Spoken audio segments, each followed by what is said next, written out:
Hi, Professor. Good evening. Uh, uh, Professor Boone here is the former executive director of NARIT, and he's the chair of IAU astronomy education right now. So, I have a lot of great things to say about NARIT, and this guy is the founder of NARIT. Oh, wow. Yeah. It is an honor to meet you, sir.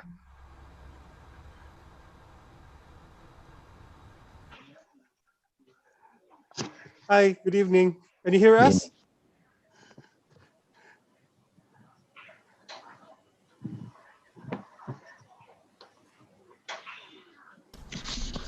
Hi, Professor. Can you hear us? Can you hear us? ไม่ได้ครับ ไม่ได้ยินเสียงว่ะได้ยินเสียงไหม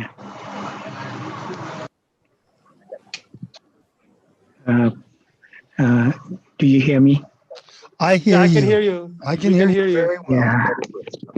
I was just trying to say it is an honor to meet you, sir.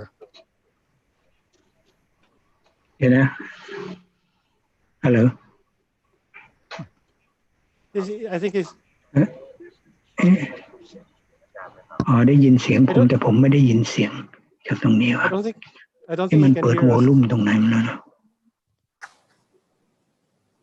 เดี๋ยวผมลองดูแล้วกัน ดูฝั่งซ้ายมือที่มันเป็นรูปไมโครโฟนนะครับที่มันเป็นนิ้วนะครับแต่ว่ามันจะมีช่องลูกศรเล็กๆครับแล้วมันจะให้เลือกว่าจะให้ออกไมโครโฟนตัวไหนกับออก ตรงไหนนะ เชื่อตัวไหนซ้ายมือด้านล่างครับมันจะมีรูปคล้ายๆ มิวใช่ไหม ใช่แต่ว่ามันจะมีลูกศรเล็กๆครับขึ้นมาครับแล้วมันจะมีให้เลือกว่าจะใช้ไมโครโฟนกับสปีกเกอร์ตัวไหนครับเดี๋ยวนะไมโครโฟน Hi, Shireen. How's the skies there? Hey, seems to be okay. Wonderful. Can we say anything tonight? Yeah, I think Mars is pretty good at the moment, and Jupiter is, should be okay. Wonderful. Do you want to do some live streaming of Mars or anything? Oh, that'll be great. Okay, I'll try set up, but I can't promise because the weather in Kuala Lumpur can change within half an hour. Just like that. Same here in Singapore, Shireen. Same here in Singapore. You just wait half an hour. If you don't like the weather, you just wait. A few minutes. It's very fast. Yeah. Raymond know about the weather over here. Yes. Ooh, can they hear us? Can he hear us? Can he hear us? Ooh. Yes Chris, you hear me? Yeah, I can hear you. Perfect. Yeah. Hi, Professor. Finally. Yeah. Okay. Nice to meet you here. Welcome. Okay. It's great to have you. Really, it's an honor to have you here. Okay. Yeah, I appreciate. Okay, guys, I think everybody's here. So we're going to have a fun night. Unfortunately, here in Cebu, we have a tropical depression coming. So I'm very clouded out right now. So how's Chiang Mai? Is it clear? Yes, it's partly cloudy, but we can see Mars. We still see Mars right now. Wonderful. Good. What about Saturn and Jupiter? Do you see it? Right now, no. It's cloud blocked out. Yeah. Some cloudy. Yeah. It's not like here today, right? In Thailand. Yeah. But it's better than last night. Last night rain. Right.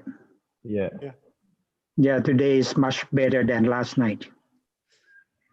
That's good. Yep.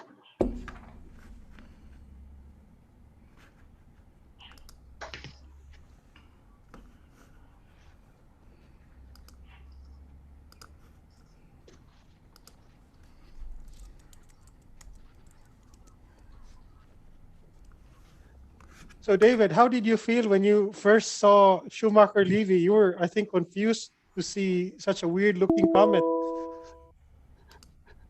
At first, when Carolyn said that she didn't know what she had, but it looked like a squash comet, I thought she was joking with us, as she often was wont to do.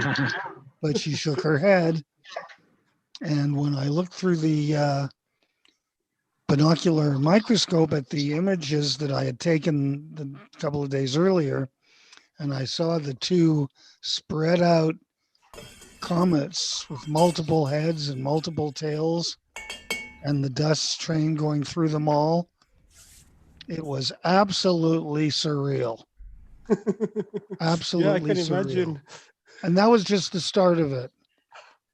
When we heard the announcement a couple of months later that there would be a collision, why, I think the three of us were just kind of quiet for most of the rest of the day because we were trying to establish the meaning of it and the implications of it. That was a most interesting day.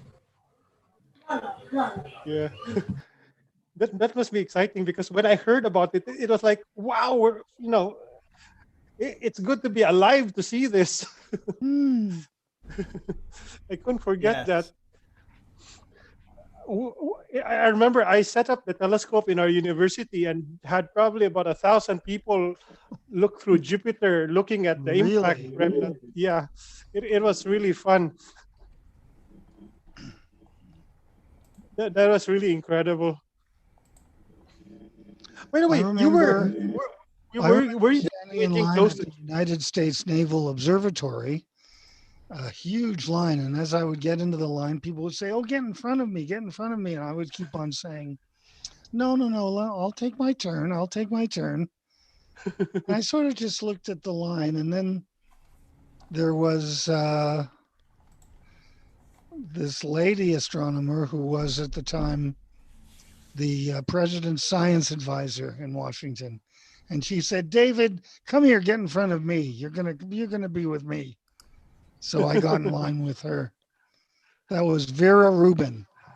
Ah, Gee. Was that special? She has a space telescope now.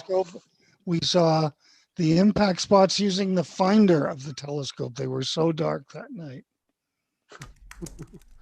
Wow. Were you observing Jupiter, or you were just we were searching for comets, and close that to field Jupiter? just happened to be one we were taking on a night that was fairly cloudy, actually.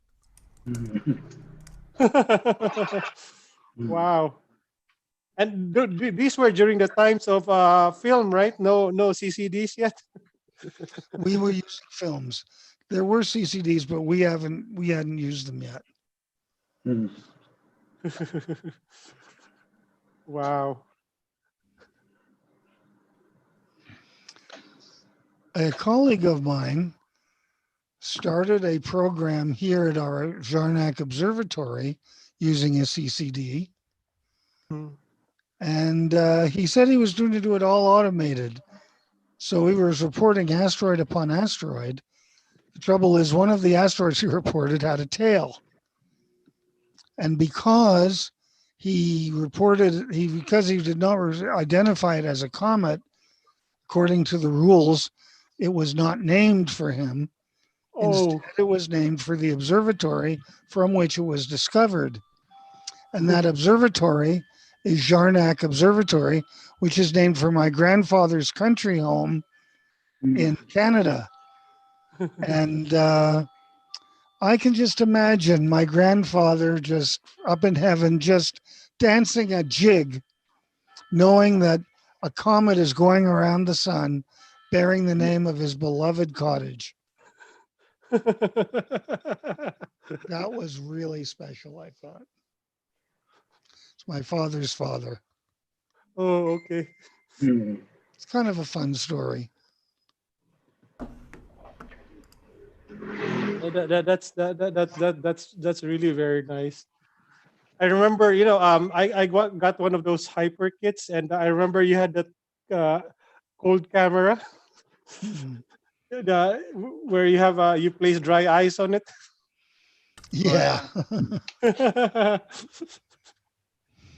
Did you use one of those cold cameras, David? No, we didn't. We used hypersensitized film Yeah. and Yeah. hypersensitized Kodak 4415 film.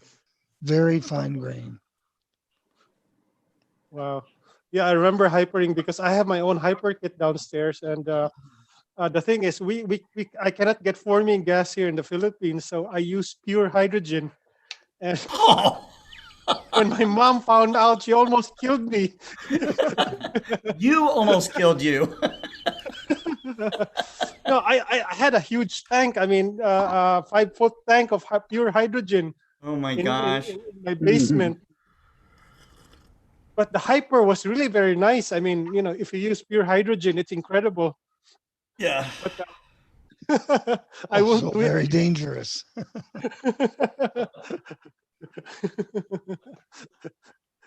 They'll write another book. The Boys with the Hydrogen.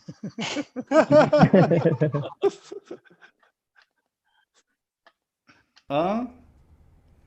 Okay, we're 5 minutes in the 5-minute mark. Yeah. We have other introductions and little videos and stuff like that. But we got a few more minutes. So, how many people are on the website now?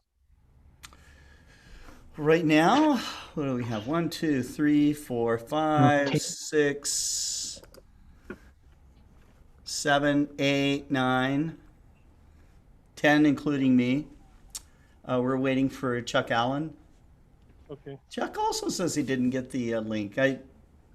Maybe I prepared an email and didn't send it. That's possible. So, but he's got it now. Figured it out. Yeah, figure it out. Yeah. This is a nice group. I'm honored to be part of it today. No, we're very honored to have you. Scary man. Well, thank you. It's a pleasure, a real pleasure.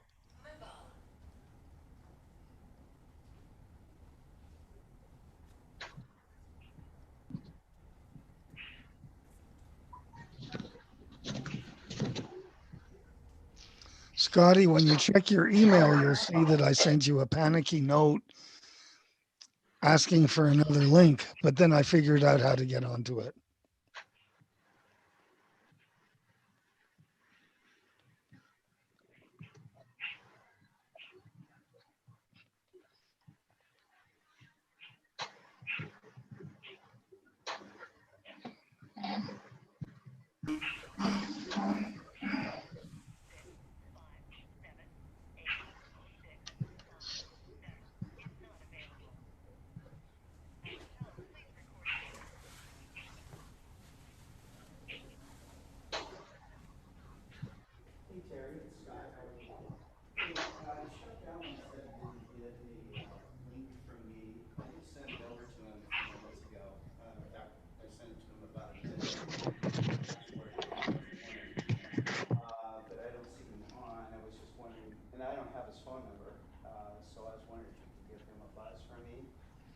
And have him check his email. Thanks.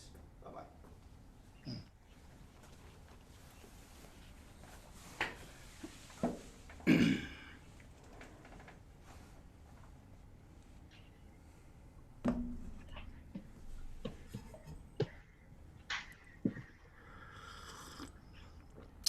How's the coffee, Scott? So good. So Sorry good. to wake you up so early. Oh my God. Yes, I need it.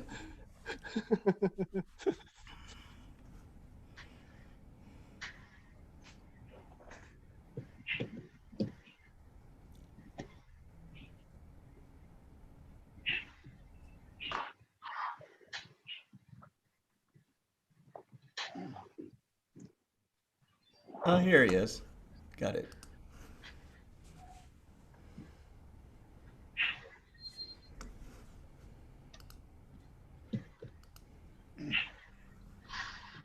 Hey, Chuck. Sorry about that, man. Oh, that's okay. Can you hear me okay? Scott, can Yeah, you hear we me? can hear you, Chuck. Hello, hear you. Chuck. Okay. How's it going, Dave? Pretty good, and a little early for me, but it's pretty good. It's Too. late for me. I haven't been to bed yet. Yeah, Me neither too. did David. David stayed up all night watching 2001: A Space Odyssey. For about the 30 millionth time. Hmm. Loved it as much as the first time. Hi, Chuck. Hi. Hello, Christopher. How are you? Wonderful. Raining here. I was talking to Richard Gott at Princeton. Dr. Gott's an astrophysicist at Princeton. He's written several books with Neil Tyson, and he referred to your work as incredible last night before I ever mentioned that you were on this program today.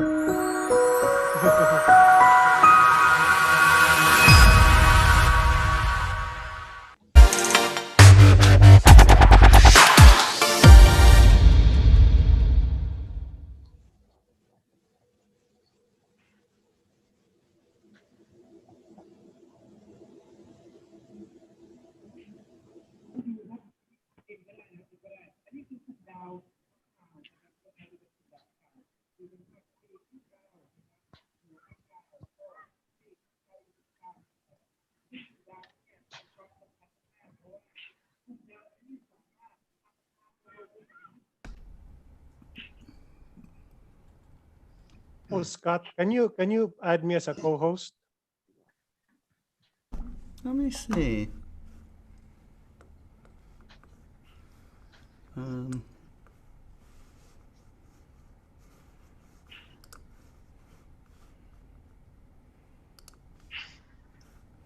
how do I do that? Oop. Here you are. Just go to my name, and I think Make. there's an option.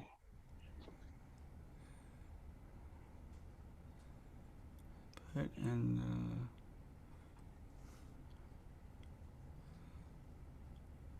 I can make you host, but that wouldn't allow you to control the back end. Let me. There's no co-host. Hold on.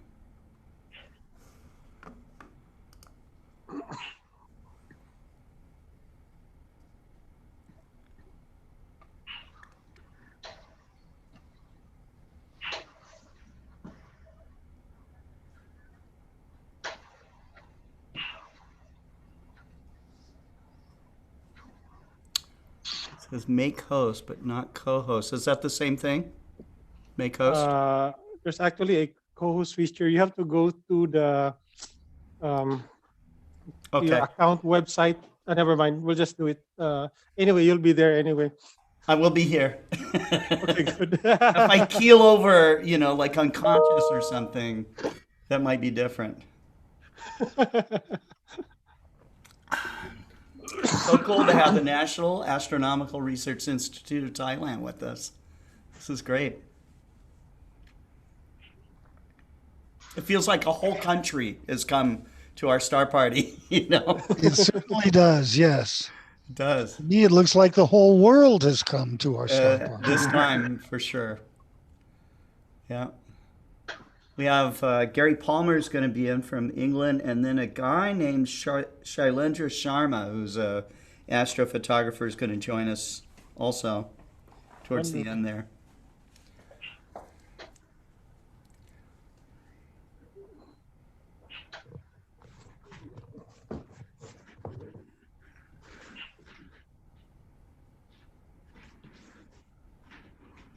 If we can only get the clock to stop repeating the last minute. We're featuring different people, including yourself. Yeah. Is Simon Tang joining us? I did not get confirmation of that, Okay. but you never He's know. probably asleep right now. He knows about it. Okay, I think we're go. It's 8 o'clock. Yeah, we're going. We're going.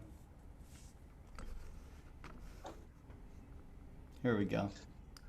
So, Deputy, we're glad that you're joining us. Yeah, we are deep tea.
Well, hello everyone. This is Scott Roberts from Explore Scientific, and this is the Explore Alliance live presentation of the 20th Global Star Party, our Asia edition. And my co-host is Christopher Go. Christopher is well known for his high-resolution planetary imaging. He has done it all, I think, as an amateur astronomer, working very strongly with professional astronomers as well. He's even done work on the Hubble Space Telescope and the Keck instrument itself. So it's great to have Christopher here. I know he's shy about that stuff, but he's phenomenal in what he does and highly respected. We have astronomers with us from around the world, literally. We've got them all over Asia, in Thailand, Malaysia, Singapore, Nepal. We will have European astronomers joining us later. We have astronomers here in the United States, including myself, and Dr. David Levy, who has been on every Global Star Party. And we have Chuck Allen from the Astronomical League, who will be doing our door prize questions that we do at every Global Star Party. Both David and Chuck have been up all night long to be with you this morning, so which is your night, of course. So it's great to have everyone here. I do want to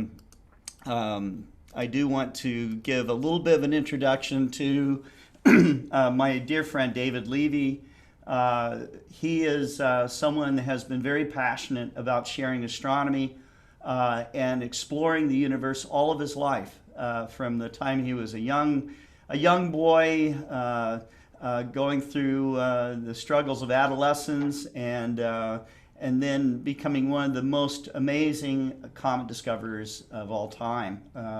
He has written many books. His books are personal. They are illuminating, and they give you a peek into the personal aspects of the astronomers themselves that he's written about, including himself in his latest book, his biography, which we'll talk about later.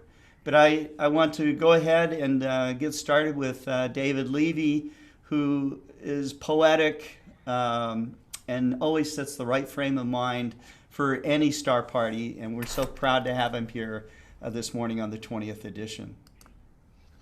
Well, thank you, Scotty, and it's really wonderful to be here. This last week, my wife Wendy and I have done a little less stargazing and a little more election watching because, as I'm sure you all know, the last Tuesday was the national election in the United States, and we've been following the results pretty closely. And as we've been watching the results trickle in, I began to think that they need to change the rules as to how people and what people could run successfully for leadership positions in our country. I think if you want to be a member of the lower house, that would be the United States House of Representatives, or the Houses of Parliament in some of your countries, the Diet, or in some other leadership position where you get a vote, why then you need to have at least gone out on several nights and identified the various bright constellations in the sky.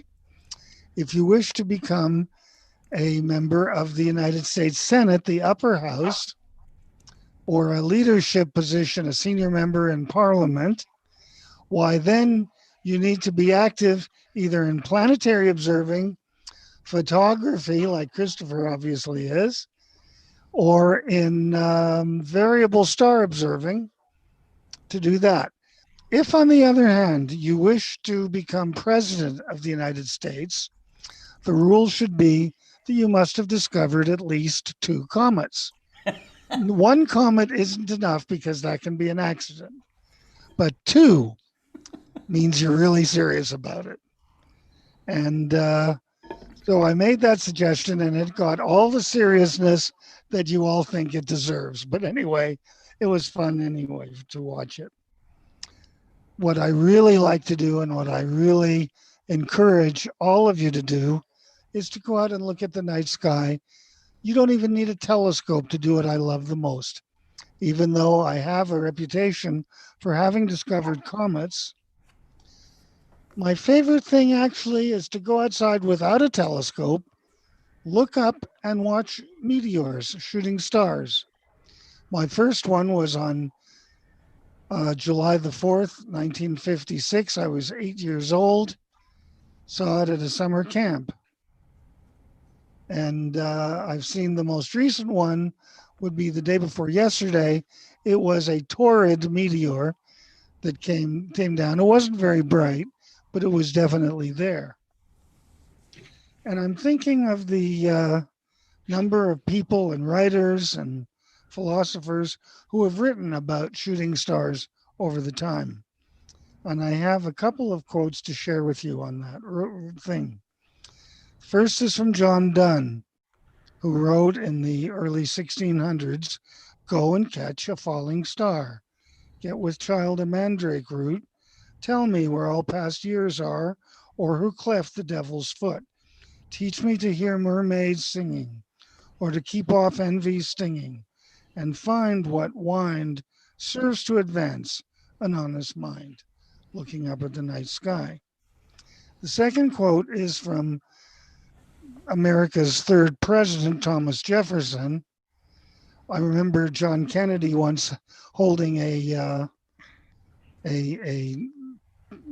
prize, a dinner in the East Wing of the White House for Nobel Prize winners.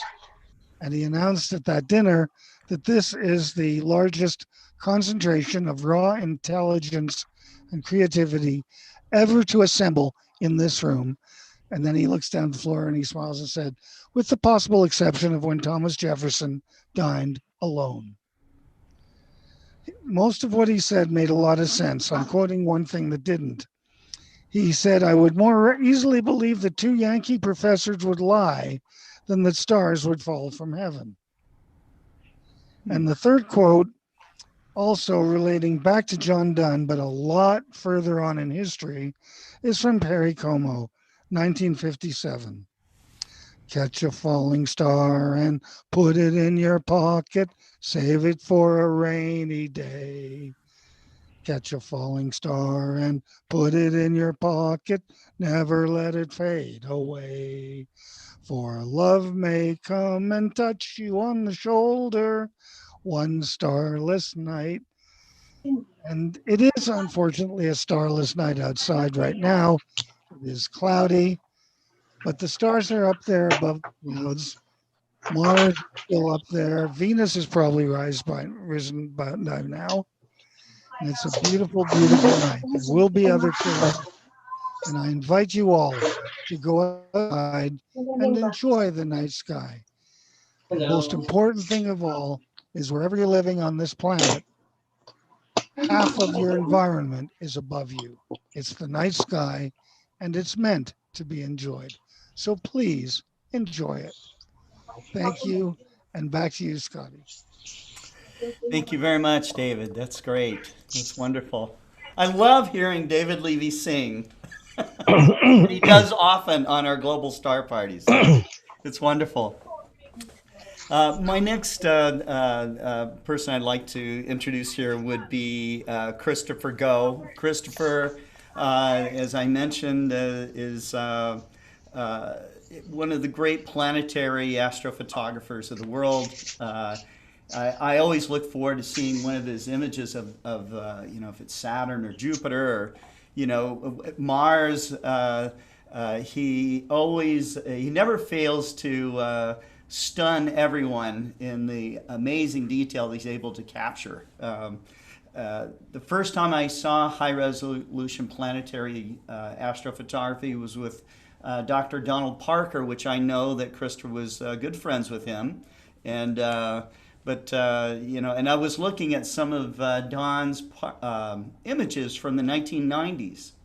And I would say that it was a while before anyone was able to exceed what Don was able to do. But Christopher is one of the people who has done it and done it over and over again, although I know that he was inspired by Don Parker. So, Christopher, thank you for co-hosting this show with me. I'm going to turn the whole program over to you. Okay. You helped create the schedule for it, and so I'll be back here running the broadcasting from the backside here. But please introduce the people that will be appearing on this show, and let us learn more about what happens in astronomy in Asia. Okay. Hi, good evening, everyone. First of all, I would like to thank the speakers that are here right now. You guys, have done a lot here in Asia, whether in astrophotography or in, promoting astronomy and outreach. Right now, all I can say is I wish every country had something like Narit. Because what we really need right now is more astronomy to get people thinking rather than fighting each other or arguing each other. The reason why I talk about Narit is because Thailand is one of probably the only country in the world that has an government organization, a government-funded organization that promotes astronomy. And I'm just so proud to be, to be part of them, to help them in my little way. It's what the work that they do is really impressive, and it's something that's slowly. I'm hoping that will be developed, not just Asia but all over the world. Right now, the big problem we have right now is basically two things. One is ignorance towards science, and the second is even worse, skepticism towards science. And unfortunately, this has become quite popular right now among a lot of people, and it's sad also because it's being encouraged by some groups, thinking that if we do away with science, the world will be a better place. Oh, Unfortunately, the results is what we're having right now. And basically, the situation of the pandemic that we're experiencing right now is a very good indication of what happens if you don't follow science and just do things on the way you think is going to happen. So it's good to start. I'm glad that Scott here is doing this virtual star party.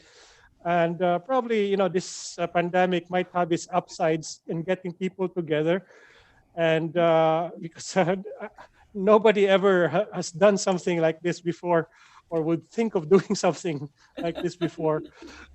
It's just incredible right now. So I'm just so happy that we're able to do this, have everyone,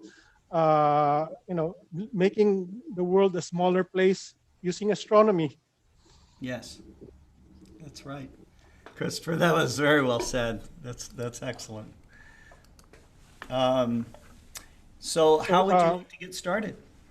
So first of all, I talked about Narit earlier, and I'm just so happy that I have the founder of Narit here with us right now. I would like to introduce Professor Boon Roksar Sun Ton Tam. I hope I read your name correctly. He's the founder of Narit. He's the former executive director of Narit, and he's currently in charge, working as a research advisor in Narit.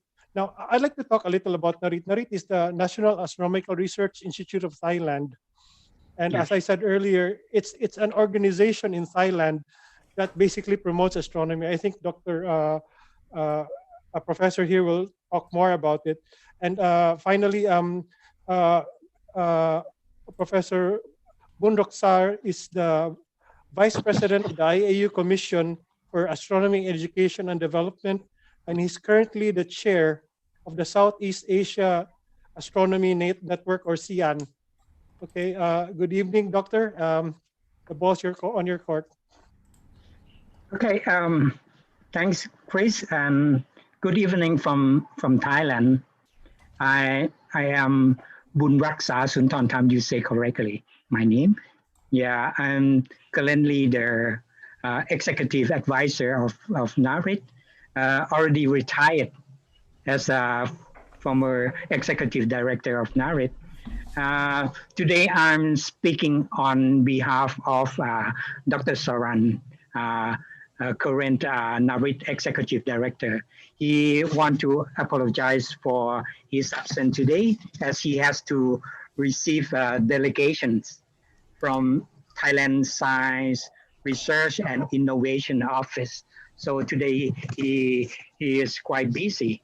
But today the sky in Thailand is a little bit cloudy. But as we already mentioned, that we should be able to do some kind of light image to broadcast on this star party, right?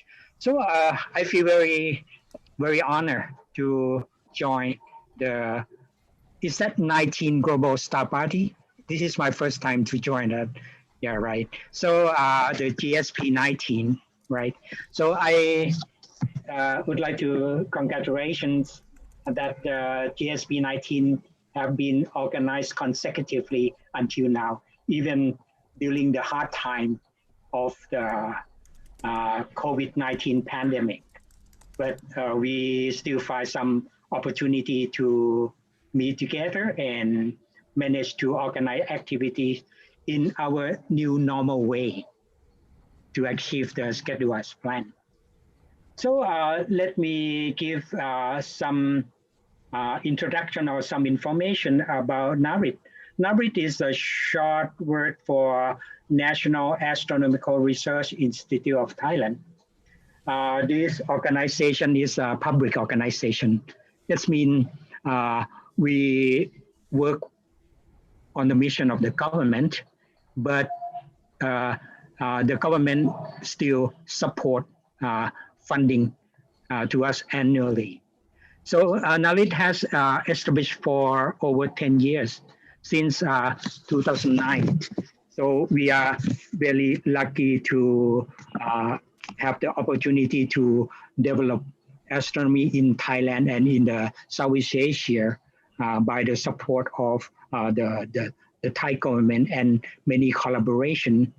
Our mission is to develop and promote astronomical research, education, and outreach throughout the country, also regional and international cooperations.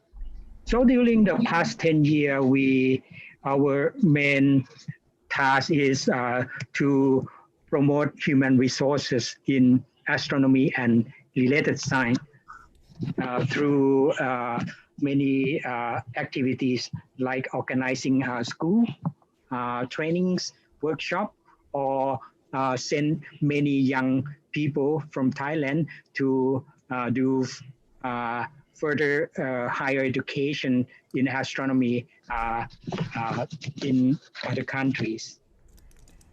So we also develop several infrastructure in astronomy in Thailand. As you may know that we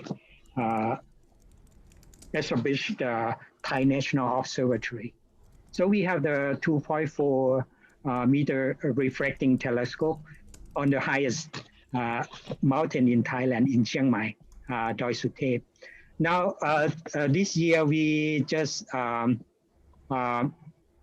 set up one more telescope. It's a 1 meter telescope, very nearby. So we have more observing time at the Thai National Observatory site.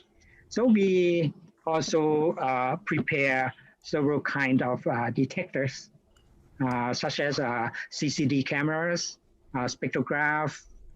Yeah, right. And also, this year we're going to complete our 40 meter Thai National Radio Telescope, or the TNRT, in Chiang Mai. So very welcome everybody if we can meet on site maybe in the future we may host the global star party here in Thailand, right? And also talking about the astronomical infrastructure, we also established what we call the Thai robotic network.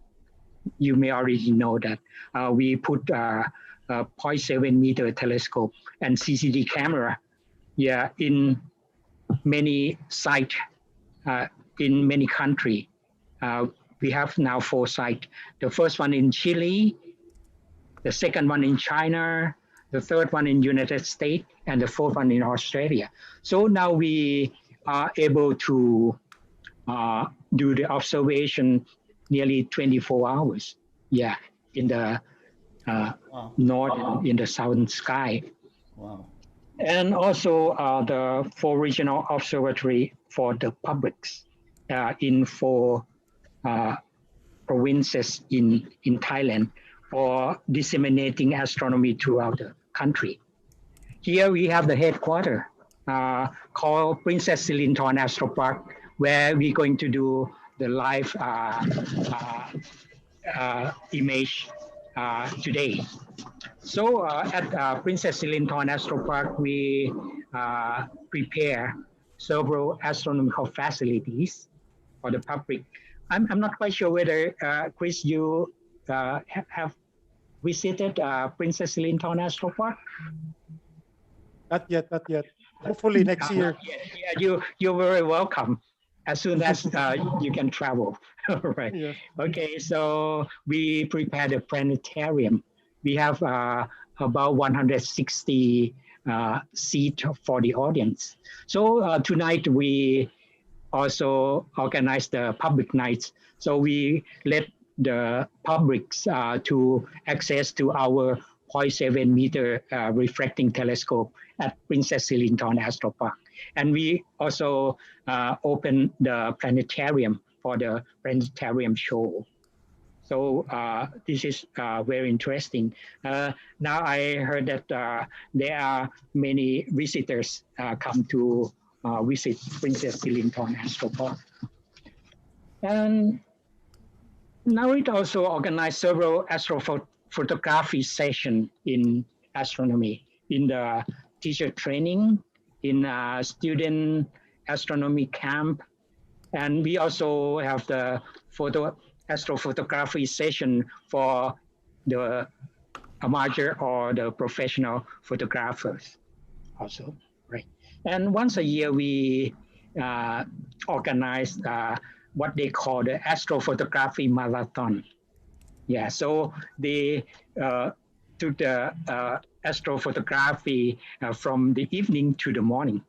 Yeah, so it's very interesting activities that we organize in Thailand once a year. And I would like to thank Narit outreach staff. They're working so hard, maybe nearly 7 day and night a week, right? So just comment for their hard work. Yeah, and tonight we are very happy to join the GSP 19 and willing to share images of several celestial objects through our telescope at Princess Silintorn Astro Park. So I hope that the sky is clearer and the cloud is going away. Yeah. So tonight, maybe some image of Mars, Saturn, or Jupiter. Yeah, because as we know that Saturn and Jupiter will soon join the Great Conjunction on the 21st of December this year. So I do really hope that GSP 19 would let many astrophotographers, both amateur and professional, to share many beautiful celestial images tonight, and would definitely impress the public at large.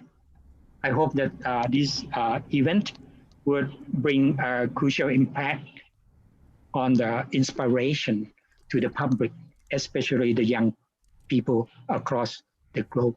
Thank you, Chris. Wow. Thank you, thank you.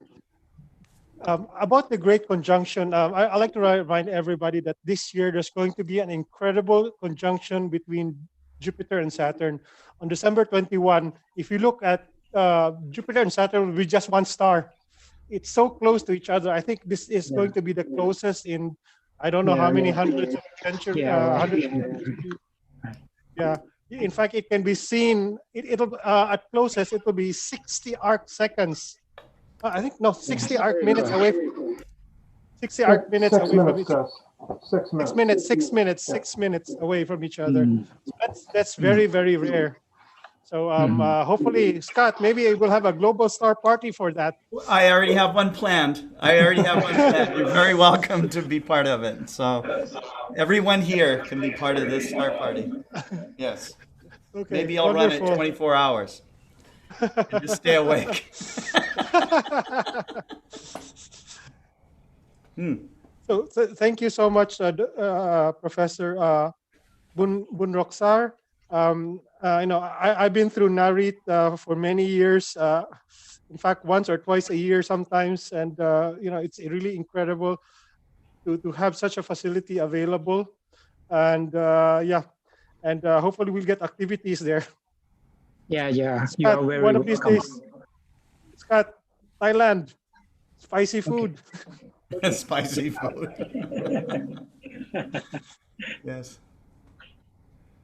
Okay, next, I think we're gonna have Deepti. Scott, can you do the introduction? Yep, Deepti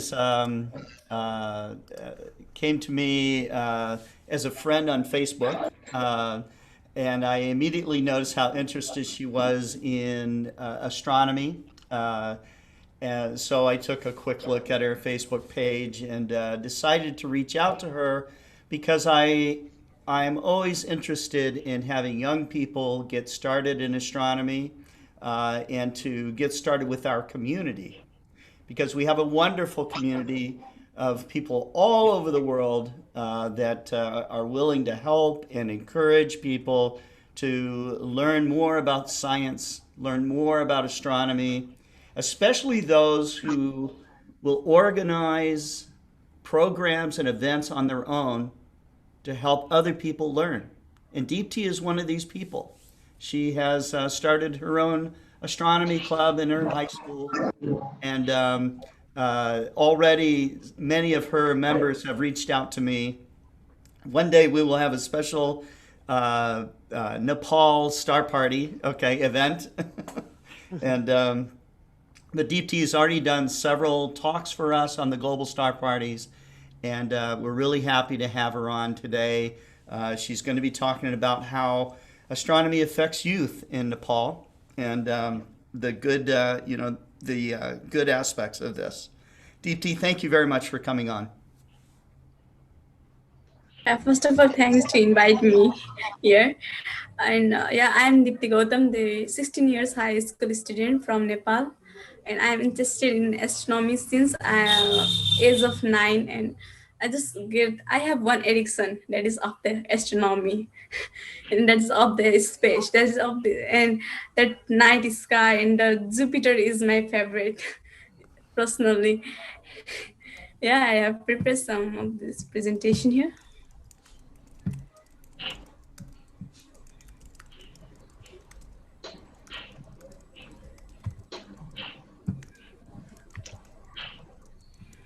Yeah.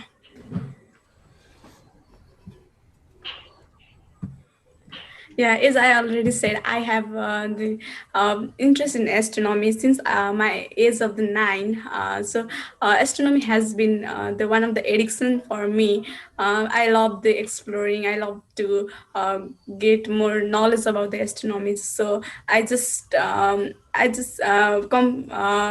enjoy my day by searching a lot of things in the internet, in the social media, and interact with the different peoples, and learning about how they things how they take the astronomy in their respect, and I analyze all the things. And yes, I think astronomy is basically the study of everything. and we are in this space. We are, and talking about the importance of astronomy, first of all, I can say how the astronomy is related with us, that we are made up of the things that that from that matters in which all this universe have been made. And here is some fact that 93% of our body mass is in fact stardust, and the majority of the elements in our body were created by the star.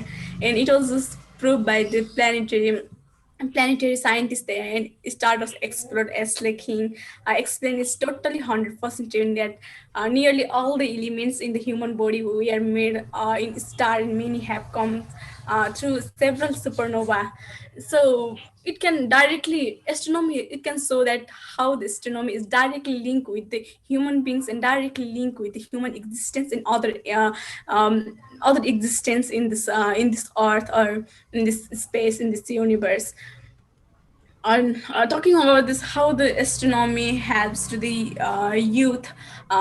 So we can say it helps a lot of enthusiast youth to learn about more about the cosmos, about the space, about that night sky, and wonder the all over the space. And it helps it make them that they want to know more about the cosmos. And itself the astronomy in this topic, this cosmos, is very interesting to learn. So this it will attract you more. And yeah, it promotes the rational thinking and understanding of nature of science, the existence of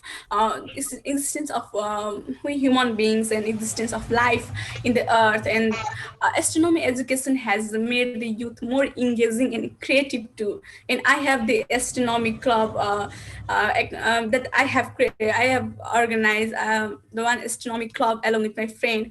And we have conducted a lot of programs, and we see a lot of youth enthusiasts like us being interested in astronomy, and want to engage with us and want to do something, want to explore together with us. And first of all, by the astronomy, the astronomy education in Nepal, in the aspect of Nepal, there's the students are clear about the difference between the astronomy and astrology, because the history of astronomy in Nepal is just related with the astrology, because people used to think astronomy and astrology is too similar. And in my aspect too, when I used to say I love astronomy and I want to be the astronomer, and my this elder people used to think, oh, you want to be the astrology. And that's you want to be the astrology, also you are going to predict futures. And that's the aspect that they think what the astronomy is.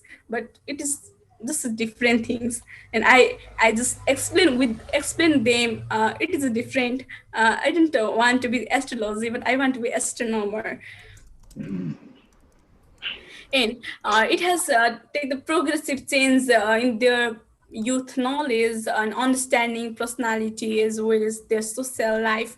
And just, I already said it helps to make your thinking capacity very boring, because thinking about not only all the stuff inside this earth, but astronomy is related to think about all this universe, all about this vast universe. So it automatically will be increase the power of the knowledge and make you this boring, make your thinking boring. And at last, I just believe let's explore together. So I have created organizations to work together in the field of astronomy. And as we know, the unity has the power. So I believe in the things. The unity has the power. So we work together. And recently, we have conducted the astrophotography session with one of the astrophotographer of Nepal, inviting her in our program. And many of the youth enthusiasts like us come with us and attend that program. This is very interested. And yes, the ma'am has given a lot of idea about this astrophotography. And how can how can you do the professional astrophotography, and what are the simple methods, and what are the simple way you can be involved in the astrophotography. And we are going to organize one of the session now on November 21 about the satellite and space technology. And we expect a lot of youth like us to come up with us and get some more knowledge. And that's all about me, and I'm interested in astronomy. And I want to go along with other young enthusiast person, not only me but we all together from Nepal.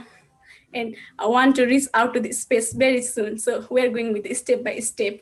First of all, engaging people and exploring knowledge and expanding the knowledge and thinking about the space exploration very soon. So hope we can fulfill it very soon and reach out to the space, and this we can explore together with all the nation.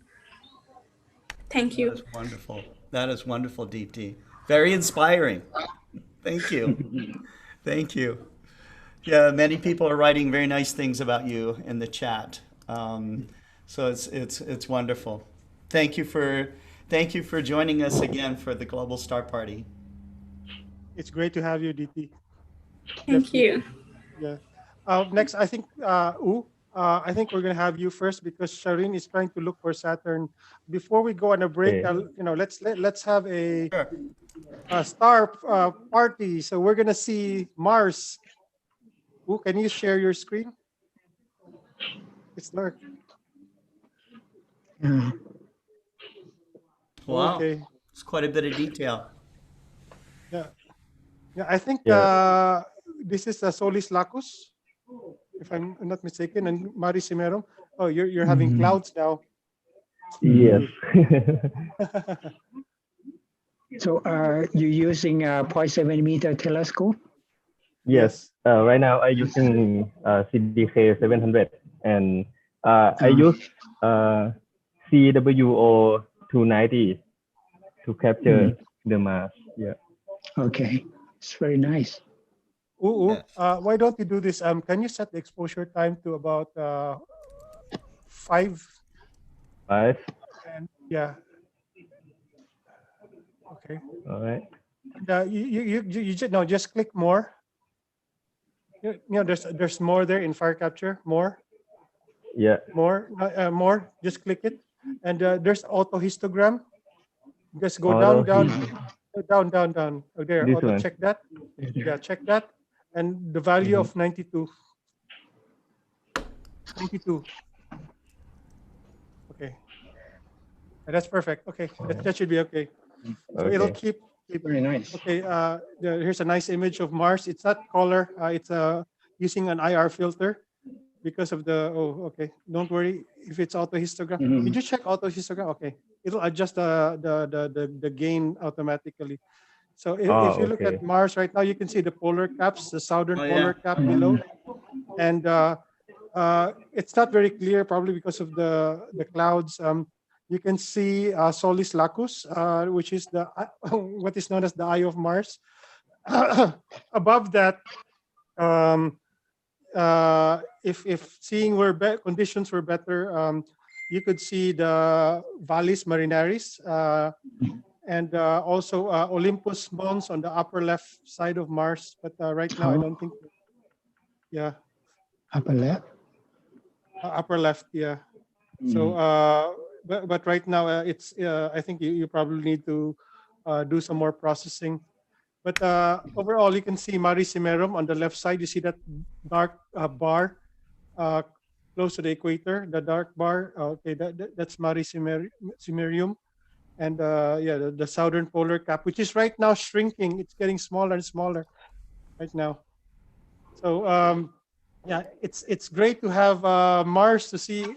Mars, especially in my case, I haven't seen Mars in over a week. Okay, and next we'll go to Shireen. Shireen, Yeah. can we take your screen, Shireen? All right. And We're gonna see the most beautiful planet in the solar system right now. Okay. So Wow. Wow. So Yes, we have Saturn here. Yeah. You can see the Cassini division. Yes. It's a dark division here, and this is the north equatorial belt of Saturn. Saturn is getting low right now, so it's a bit tough to image now, but we can see this is quite a good image of Mars.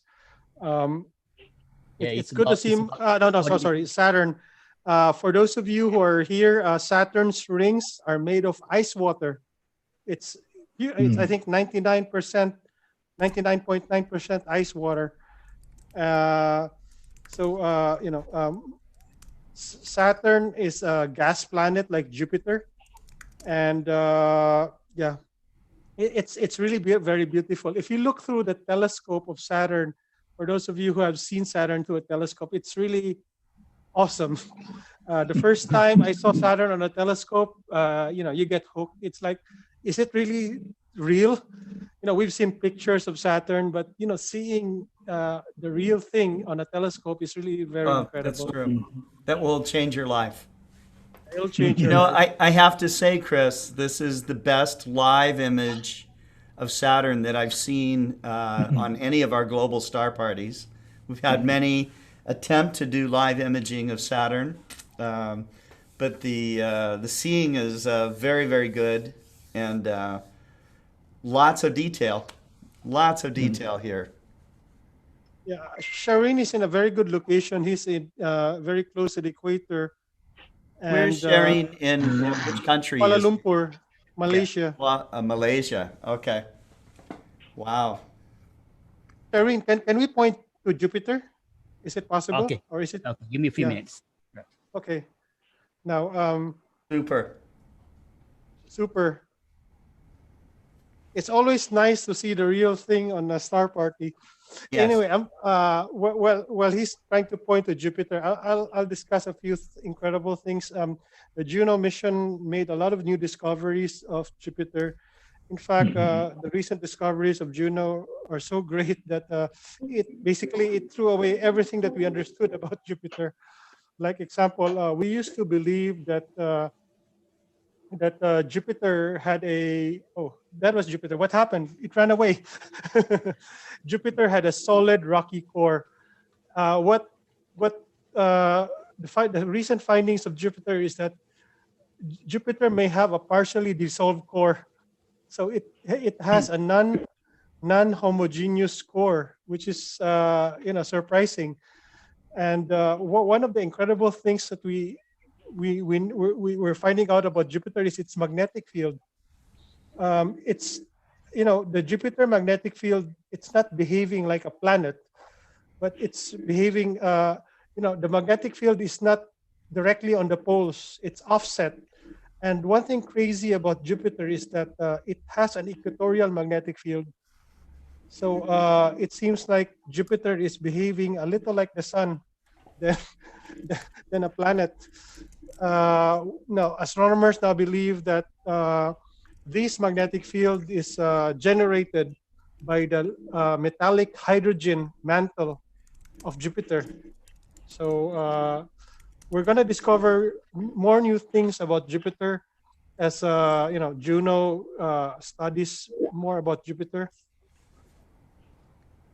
Okay.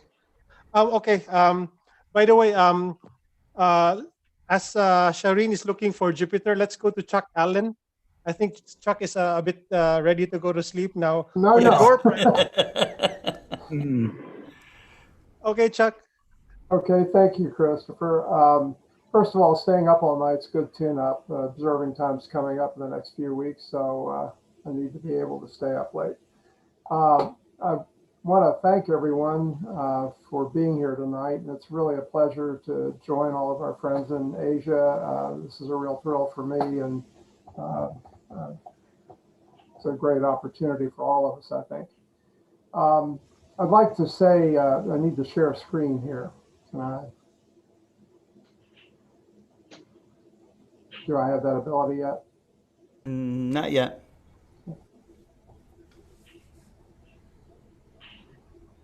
Chuck, thanks for staying up all No, night. no, it's no problem. It is a very interesting star party. It is. We have people watching from all over Asia and Italy, in Europe, all over the world right now watching. Just let me know when I can share screen. You can share a screen right now. Oh, okay, good. Okay. All right, let's see here. Show from. Okay, there we go. I wanted to say just a couple words about the organization that I represent. The Astronomical League is turning 75 this coming year. The man on the left here, Harlow Shapley of Harvard College Observatory, was really one of the key factors in its formation. He and Charles Federer sat in a tent in the rain at the 1939 World's Fair and began talking about the formation of a large amateur organization. And the war stopped that, but it reformed in 1946 in November. So this coming year, we'll be celebrating 75 years. One of the things that we're doing now is developing a new international region. We want to have members worldwide if we can. We're looking for expeditious ways to do that and also efficient ways to do that. We would like to make, for example, available to people our 86 observing programs, which are the most developed observing programs of any organization that I'm familiar with in the world. These are all regimens that range between 70 and 400 objects or projects. And we would certainly love to begin working with other countries and clubs in other countries in adding new members to the Astronomical League's family. As we go into the door prize questions tonight, we like to give a solar warning for those who may be receiving optical equipment from us for these door prizes, or for that matter, if you buy optical equipment from anywhere. These are some of the warnings that we like to make sure people understand, because it is a fact that observing the sun accidentally, unfiltered through a telescope, will permanently damage your retina 500 times faster than your brain can register that you're even seeing something that's too bright. So you cannot make the mistake even once. And I know someone who made this mistake one time, and he's had permanent areas of blindness on his retina ever since. So use only professional solar filters that include energy rejection filters at the front end of your telescope, never any type of filter that goes merely on the eyepiece. And don't leave your telescope unattended in daytime. We've seen young kids approach a telescope that was left unattended and try to acquire the sun. And that should never have happened, and it should never happen. Be careful with eclipse glasses. There are a lot of knockoffs out there, even some that have certifications on them that are not, in fact, certified as safe. And read these warnings, and they will come with any of our door prizes, of course. Just want to make sure that your eyesight stays pristine for observing all the beautiful things that we like to observe. So we now have the answers to Global Star Party 19's questions. And we asked the question, the sun holds what percentage of the mass of the solar system? The answer was 99.86%, and the closest answer was given by Matthew Walsh. Question 2 from Global Star Party 19. Who was the astronomer to first name the northern lights the aurora borealis? And the answer was Galileo. The winner of this question was John Keogh. I hope I'm pronouncing it correctly. Oops. Hang on just a moment. Okay. And question number 3. What is the green glow in this image called? And Jason Genzel correctly answered air glow. It's a faint illumination in the night due to photochemical luminescence in the upper atmosphere. Okay, so we'll move on now to the 3 questions for tonight. And Scott, do you want to say something about answering these? I do. We are very, very much proud of being in support of the Astronomical League. Since Explore Scientific was, founded in 2008, we have been in support of the National Young Astronomers Award, which is a wonderful program that encourages high school students to pursue science through astronomy.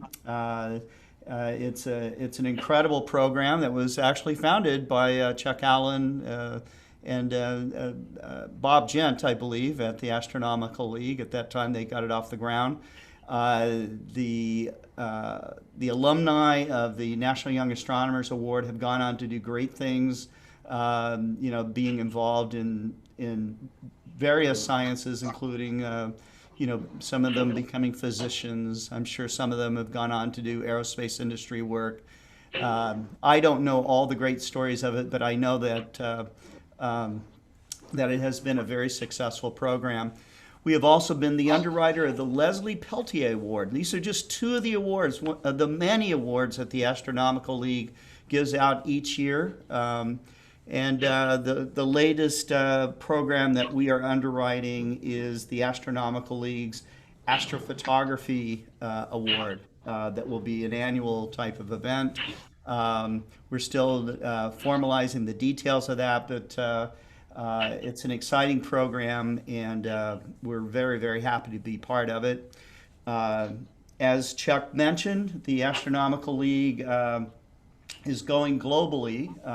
So you can become a member of the Astronomical League no matter where you are in the world.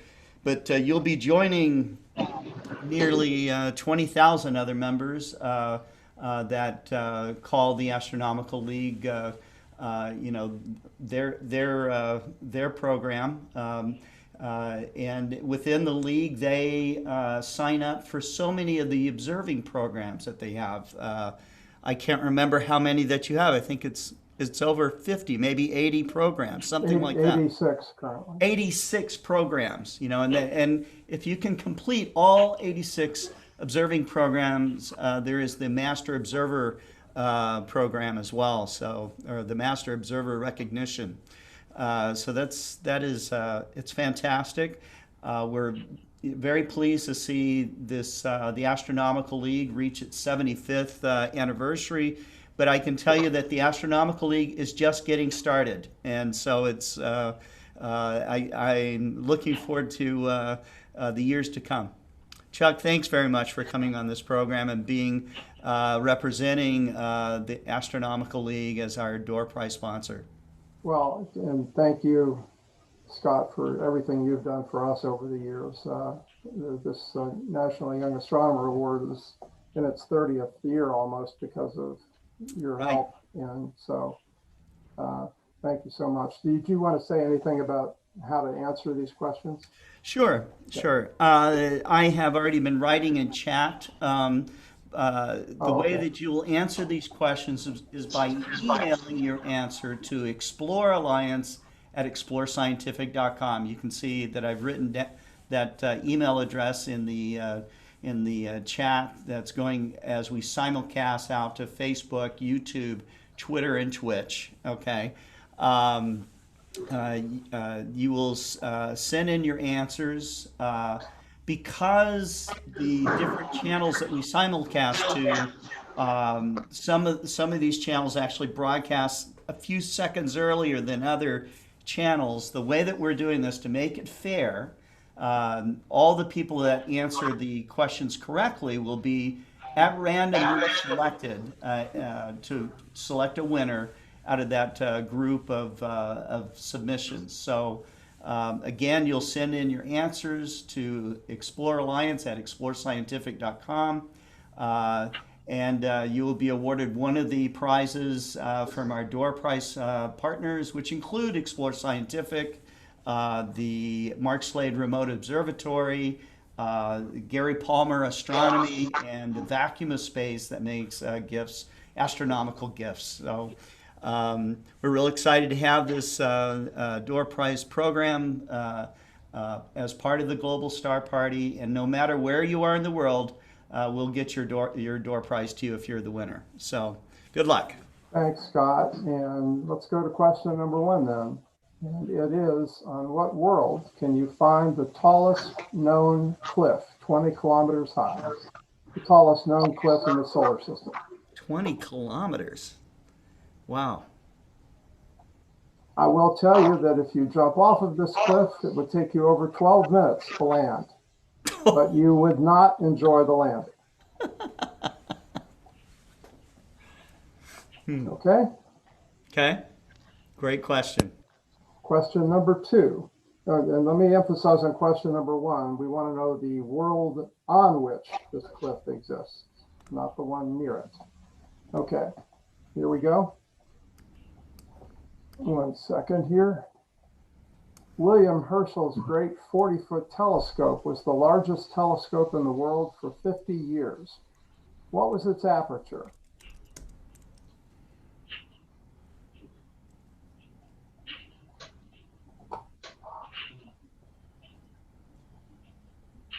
I just studied about this telescope. This is a very difficult telescope to use. Yeah. Very difficult. People sometimes complain because they have some learning curve with some aspect of astronomy. Nobody had as difficult of a time using a telescope as Herschel did this telescope. So, but he made some important discoveries with it. Okay. And question number 3. What constellation represents one of these circle drawing devices?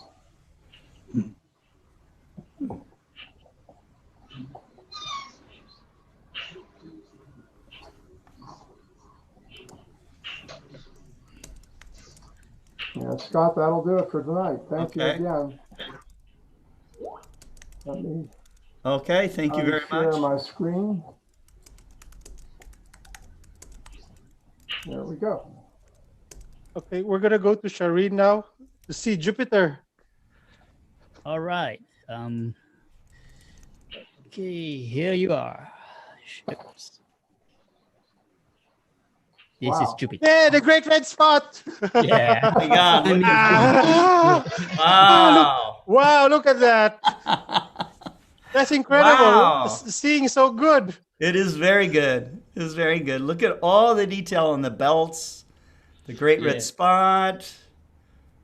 Incredible. What can you tell us about Jupiter, Chris? You can see the great red spot here. This is probably the largest storm in the solar system. It's been clocked about 600 kilometers per hour, winds of 600 kilometers per hour. And one thing we know about the great red spot now, it's shrinking. So it's getting smaller and smaller. In fact, last year, it, I think, dropped 0.25% of its size, basically almost a quarter of its size. So it's I hope it doesn't disappear on my lifetime because it's going to make Jupiter quite boring. And one thing incredible that happened to Jupiter quite recently is the North Equatorial Belt. I think in one of the Global Star Party we had, there was a discovery of one of the outbreaks of this North Equatorial Belt. So this year, there are 3 very powerful outbreaks erupted on this. These are very giant thunderstorms, about probably half the size of the Earth, running at about 700 miles per hour. So these are incredible, violent storms that basically erupted on the north tropical zone of Jupiter. North temperate zone of Jupiter, the NTB. And this year there were 3 outbreaks that appeared around the area above the North Equatorial Belt.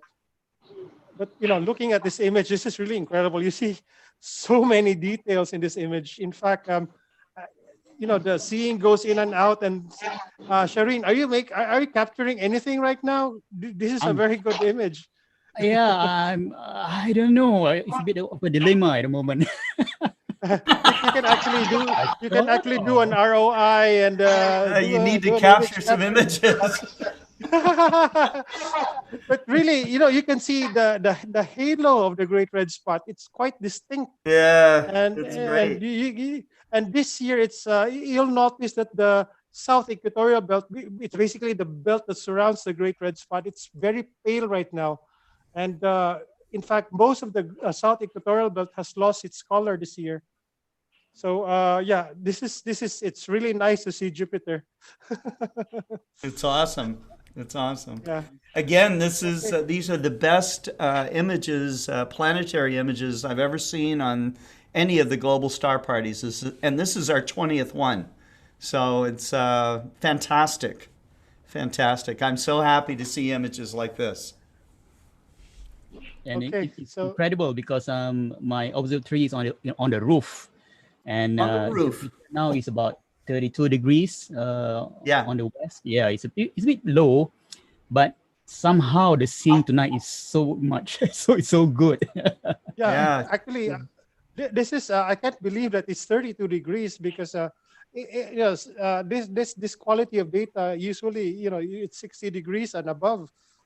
Yeah. It's actually quite stable. You can see the belts distinctly. You can see the colors, the festoons on the equatorial zone. Yeah. It's so amazing to see it right now. How good do you think the seeing is, Chris? This is about probably 7 to 8. Probably 7, which is 7 out of incredible for 10. 30 degrees. Yeah. It's beautiful. Yeah. It's beautiful. So this really is made what my night. This is what people pray for when they look through a telescope, is to see something this beautiful. And Saturn, too, was incredible. I hope David Levy's still awake to see this, but I know he'll watch it later. Yeah. You should be happy to see this. Oh, yeah. Oh, Here yeah. we go. Yeah. Wow. Yeah. You can see the I was afraid to zoom in. You were No, afraid. it's actually this is pretty good. You can Yeah, see it's the very dark good. North Equatorial Belt. You can see the festoons. Yeah, that dark blue. Yeah. Yeah, there. It's quite distinct. I mean, Yeah. very difficult to see these. Oh wow, this is really very good. You can see this in the South Equatorial Belt, the south and the north part of the belt. You can see it distinctly, separately. Incredible. And by the way, the white oval BA. Can you point your cursor a little higher, left? Okay, there. You can see it below, down a little bit. The cursor down. Can you point it lower? Okay, there. That area there. You can see the white oval BA. Yeah, somewhere over there. Yeah, the white oval BA. So this is the spot that I discovered that turned red a couple of about 15 years ago, and it turned white again. And we're hoping that it might turn red again soon. And of course, you have the Great Red Spot. I'm just amazed looking at this right now. It's really beautiful. It is. It is. I could watch it all night. Yeah. Why does these storms? Why do they change color? Honestly, we really don't know. I've talked to a lot of professional astronomers. We really don't know what's going on. In fact, we don't even know the chemicals that's causing it. Jupiter is, I think, 90% hydrogen, and probably not the rest, or you can say 99.99% hydrogen and helium. That's what Jupiter is. So what's creating these colors? We really don't know. Some say it's phosphine, but if you look at phosphine as a chemical, it's supposed to be colorless. So we really don't know what's causing the color. People that are watching in chat are just stunned. The one guy, Rolando, is saying, "Fantastic view of Jupiter, simply amazing." This is really very good seeing. This is really very good seeing. Yeah, yeah. hopefully you are capturing images of this because we'd like to see a processed one. Yeah, you can see Maybe my at the mouse. next Global Star Party. You can see my mouse at the start capture button over here.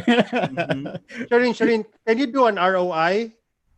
Smaller Oh. ROI, then so you can increase your frame rate. All right. Okay. Probably about 600 by Six- 640. 640 by 480. That should be enough. Oh, wow. Look at that. Look at Okay. that. Okay. Yeah. Then I think you can increase the frame rate now. I got about 14 frame per second. My exposure is about 73 millisecond. It's quite high. How much is your gain? Oh, okay. Yeah. It should be okay. So go capture. We want to see data from this one. Yeah. Okay. Anyway, Scott. So I think we're delayed for the break right now. No, but it's okay. This is just a nice break incredible. right here. This is what we came for. This is what we came for. We had great talks, but people want to see the universe live. So here it is. So this is I'm the real capturing view of video Jupiter. now. So hopefully I can get it processed in time before we end the Yes. star party. Yes. And after you stack it, I can you send me the TIFF file? I can find you a nice Registack settings for that. All right. And basically align the RGB. But this is All right. really incredible. I mean, seeing all these features of Jupiter live. I haven't seen Jupiter in over a month now. Yeah. Weather here has been horrible. So Nice it's to good know to it's see. still there. Yeah. Wow. Oh, wow. That is wow.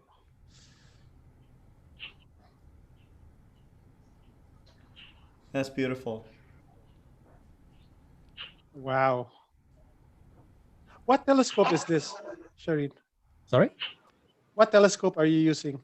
I'm using the Celestron 9/4 inch 9 and the good instrument for this. WOSI color, the 120 MC-S. Okay. Yeah. I don't even know what you're doing. This particular camera is a bit, some of the parts of the in front of the chips is a bit melted because I was chasing Venus a couple months back. So I don't know, somehow I pointed a bit too near to the sun, I think. Oh gosh. Oh wow. A bit too near. Yeah. Oh gosh. Yeah. That's gonna be horrible. Yeah, but it's still working. So yeah. Did it burn the chip? No, I think it's not the chip itself. I think it's the front layer of the chip, the plastic. I think the one covering the chip. Okay. Seems to be some spot that I can't move. I think it looks like melted or something. So how long is your capture right now, Shireen? Sorry, come again? How long is your capture? For Jupiter now? Yeah. It's about 2 minutes, 2.5 minutes. I got 2,000 frames. Okay, stop. Just do about probably 1.5 minutes. Another 1.5 minutes? Yeah. Just do a multiple 1.5 minutes and we'll just derotate the hell out of it. Oh, right. Okay. Yeah. Okay. Incredible. 30 degrees Jupiter. Yeah. Don't get your exposure too low because you have the rotation of the planet, which is pretty bad. So I think 1.5 minutes should be okay, or 2 minutes should be okay. Then what we can do is just derotate it. But the seeing is very good. Super.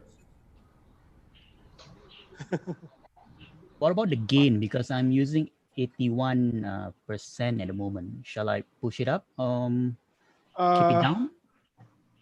No, the gain is not a problem. I think you can push it more. Oh, okay.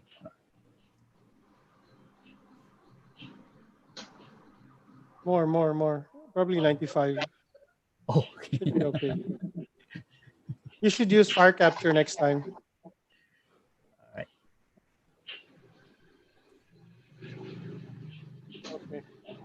Beautiful.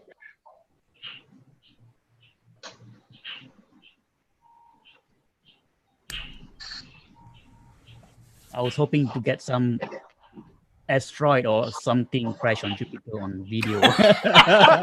Wishful thinking. Some huge explosion. Yes. Yeah. Uh-huh. Oh, that's gonna be incredible. I mean, you have probably a lot of witnesses for that. That's. I think if you do it on live on the Global Star Party, you will automatically win the Nobel Prize. So. Yeah. Oh, we have it on record, and I think you'll have news all over. Worldwide news. Yeah, I remember the first time,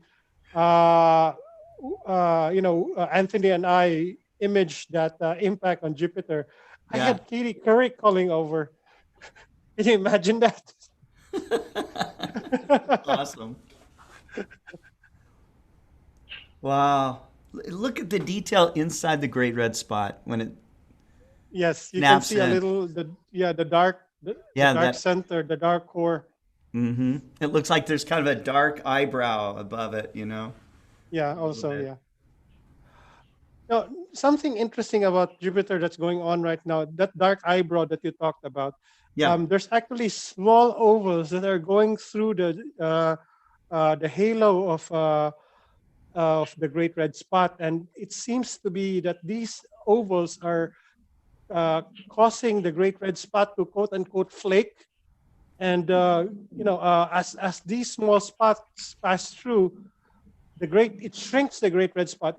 I don't know if it's taking material out of the red material out of the Great Red Spot, because you can really see the spillover of the Yeah. red material.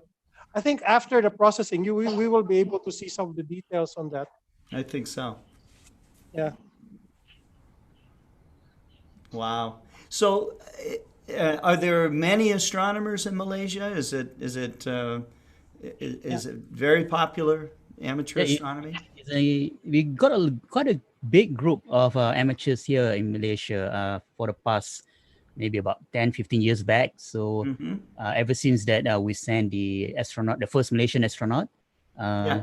Yeah, so the astronomy in a way has been quite a big thing over here in Malaysia. And at the moment, we have a few, about 5 or 6 observatories by the government.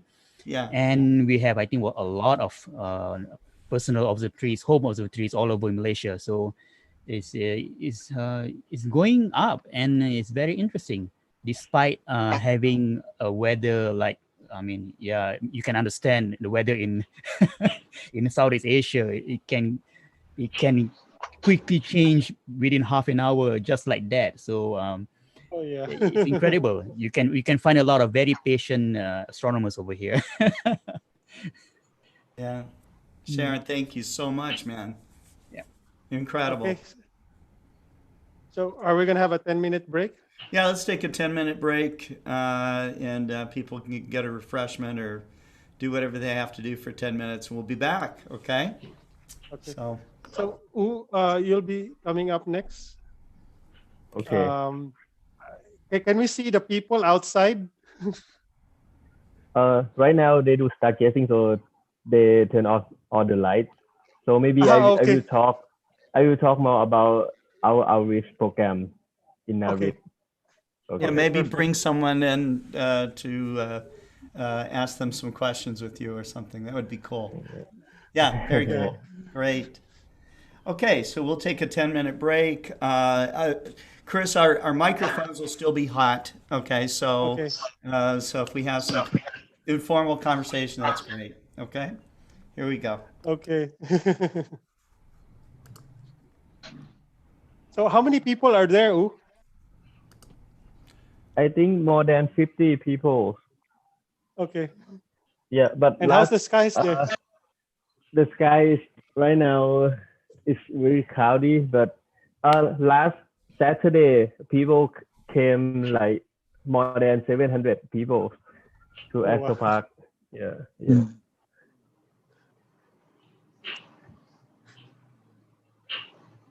They're one of the largest customers of see, what's that company? Takahashi. Painwave. Plainwave. Plainwave. Plainwave, Yeah, yes. Painwave. Yeah, Yeah. they're the biggest customer of Plainwave. They buy 0.7 meter as if it's just a 80 millimeter refractor.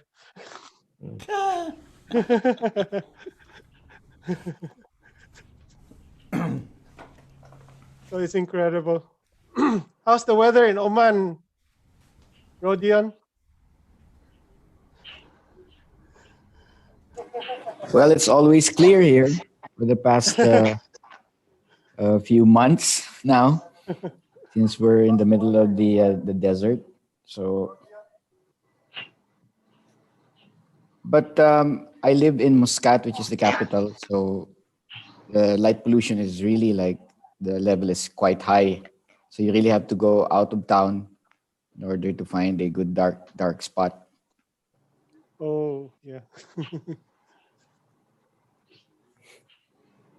It's nice that astronomy is done all over the world now.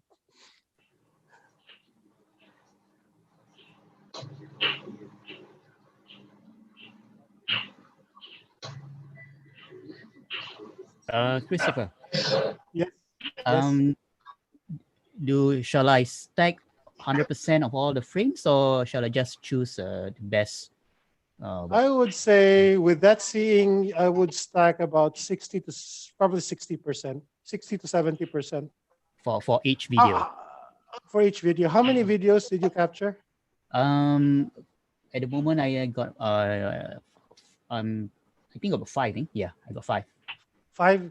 Do 6 to 8. 6 to 8. Then what you do is you stack about 60% of each video. All right. And when you use auto stacker, just use 1.5 drizzle. Okay. Yeah. Okay. All right.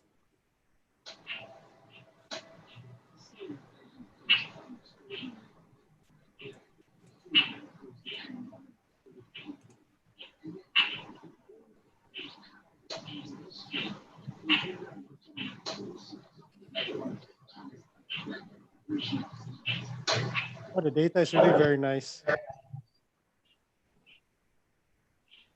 How's the seeing now? Ooh, nothing? You cannot see Mars now? No, we cannot see. I think the rain is coming, so I have to close the dome soon. Okay. I think you better close it now, just to be safe. Okay.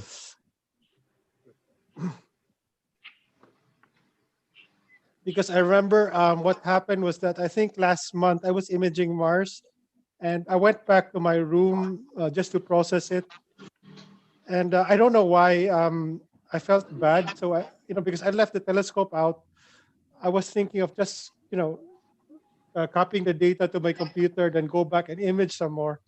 But when I went out, it was already drizzling, and my camera was out, my everything. I almost went nuts.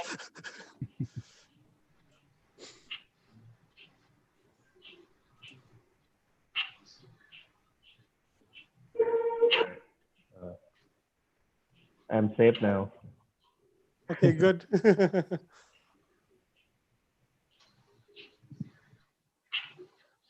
So what are your plans for the conjunction? Are you going to have a star party there?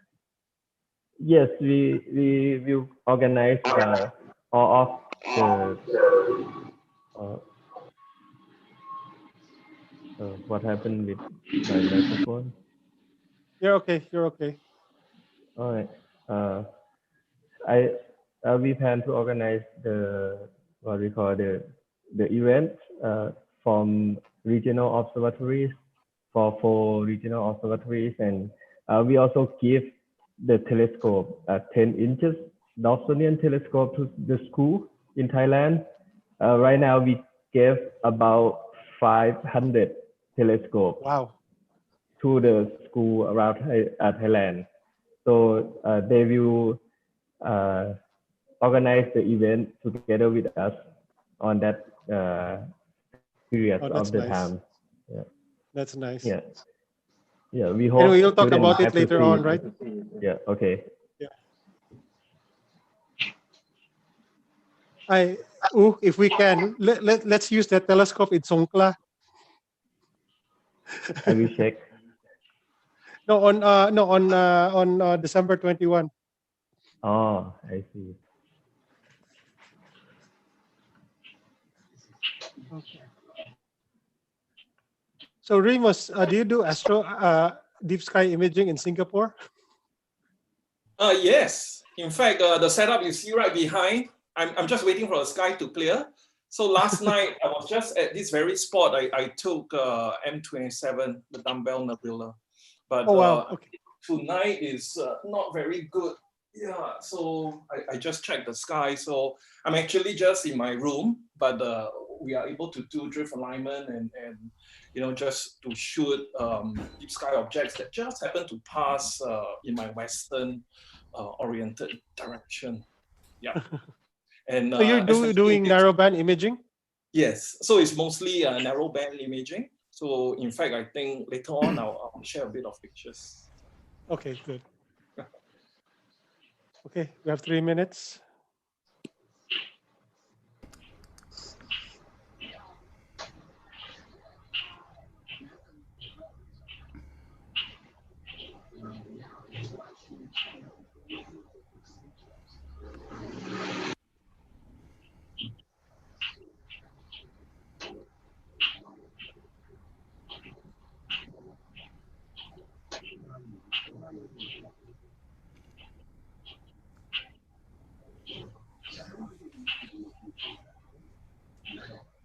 Wow, the go-to's working.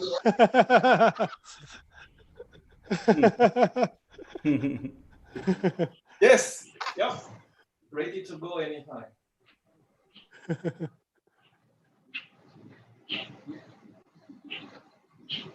By the way, you're up next, okay? Okay. Then after we have Tanakrit, we have Sharin, you're next. After then Remus. Oh, Kevin, yeah.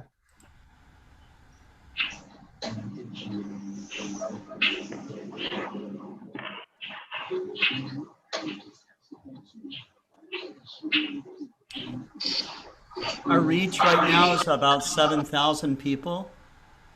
Wow. And we've had 70 shares so far, which has been nice. 7,000? 6,991 people reached. Okay. We have currently about 45 people live watching right now.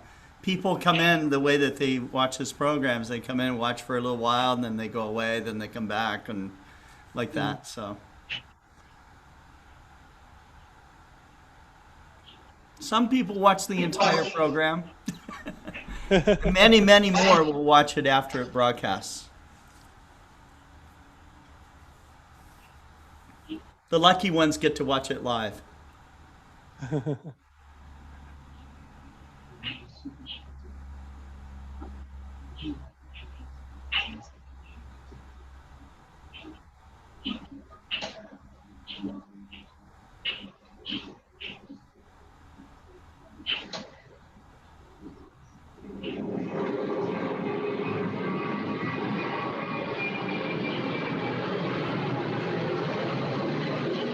It's near an airport. It's incredible. Planes are still flying now. Yes, they are. Yeah, I think for most of us, we haven't flown for quite some time. That's, I haven't flown for 1 year. Can you imagine that? Me too. Me too. Okay, we're back live.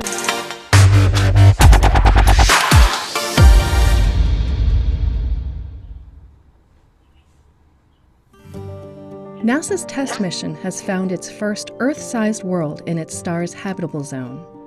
This means the planet, called TOI 700d, has the potential for liquid water on its surface. TESS stares at patches of sky for long stretches, recording light from thousands of stars.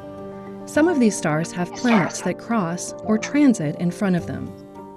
TESS sees these events as tiny, regular dimmings of the host stars. One star where Tess saw transits is TOI 700. It's a red dwarf about 40% the mass and size of our Sun and roughly half its temperature. One set of transits announced the presence of a planet close to the star, called TOI 700b. Another set revealed a second planet named TOI 700c a little farther out. The deeper, shorter transit means the planet is larger than the first, and the plane of its orbit is slightly tipped. A final set of transits showed TOI 700d orbiting even farther out. Tess observed this system for nearly 11 months and saw each planet transit multiple times. Scientists determined that the inner and outer planets are almost Earth-size and may be rocky. The middle world is more than twice as large and most likely made of gas. All three may be tidally locked, rotating just once each orbit, so the same side always faces the star. But most importantly, TOI 700d is within the star's habitable zone. Scientists wanted independent confirmation of TOI 700d, so they monitored its star with NASA's Spitzer Space Telescope. Spitzer saw a clear transit from the outer planet, affirming its existence and improving scientists' certainty of the planet's size. TOI 700d is one of only a few Earth-sized planets found in potential habitable zones. Others include discoveries by Kepler and several planets in the TRAPPIST-1 system. Because TOI 700 is bright and nearby, the planets are good candidates for precise mass measurements by ground-based telescopes. Future missions may also tell us if the worlds have atmospheres, but scientists need to know what kinds of signals to look for. Researchers at NASA's Goddard Space Flight Center created models of the planet to explore its potential conditions. One version is a water-covered world with an atmosphere similar to early Mars, but denser. Another looks like a completely dry version of today's Earth. Both models have vastly different surface temperatures. Light passing through their atmospheres creates distinct signals because different molecules are present. By simulating these data now, scientists can make predictions for real future observations and narrow the range of TOI 700d's possible conditions. We still have much to learn about the TOI 700 system, but thanks to Tess, Spitzer, and the work of many scientists, we're beginning to form a picture of its exciting new worlds.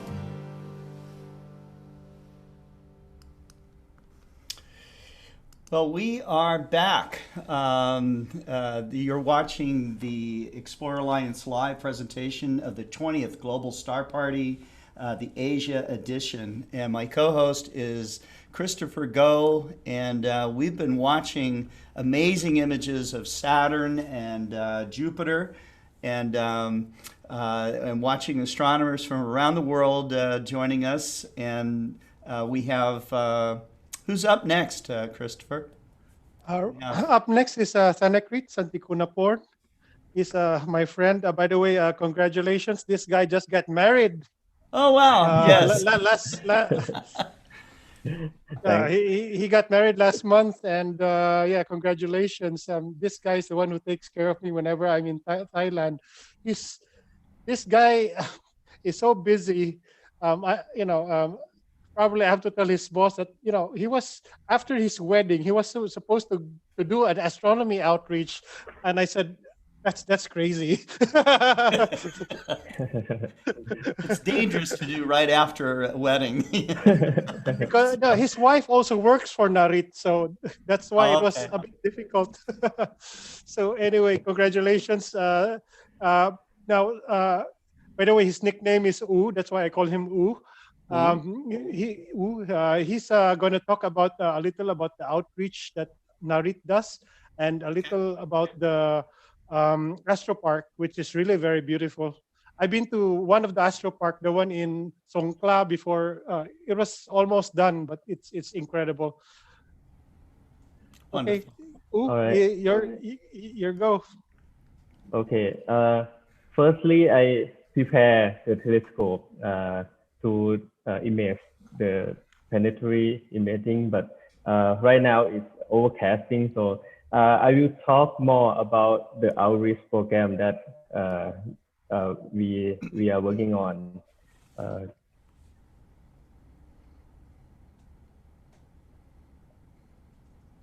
right. Okay. Our risk. We have a season.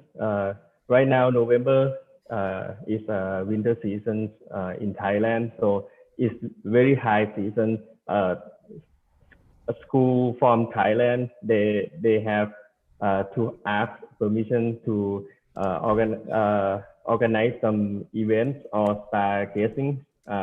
Even in Astro Park and outside of the province Chiang Mai, most of like school they go to the highest mountain of Thailand, Doi Inthanon, and we have to drive like 2 hours and a half and organize some stargazing activities and driving back to downtown for the school.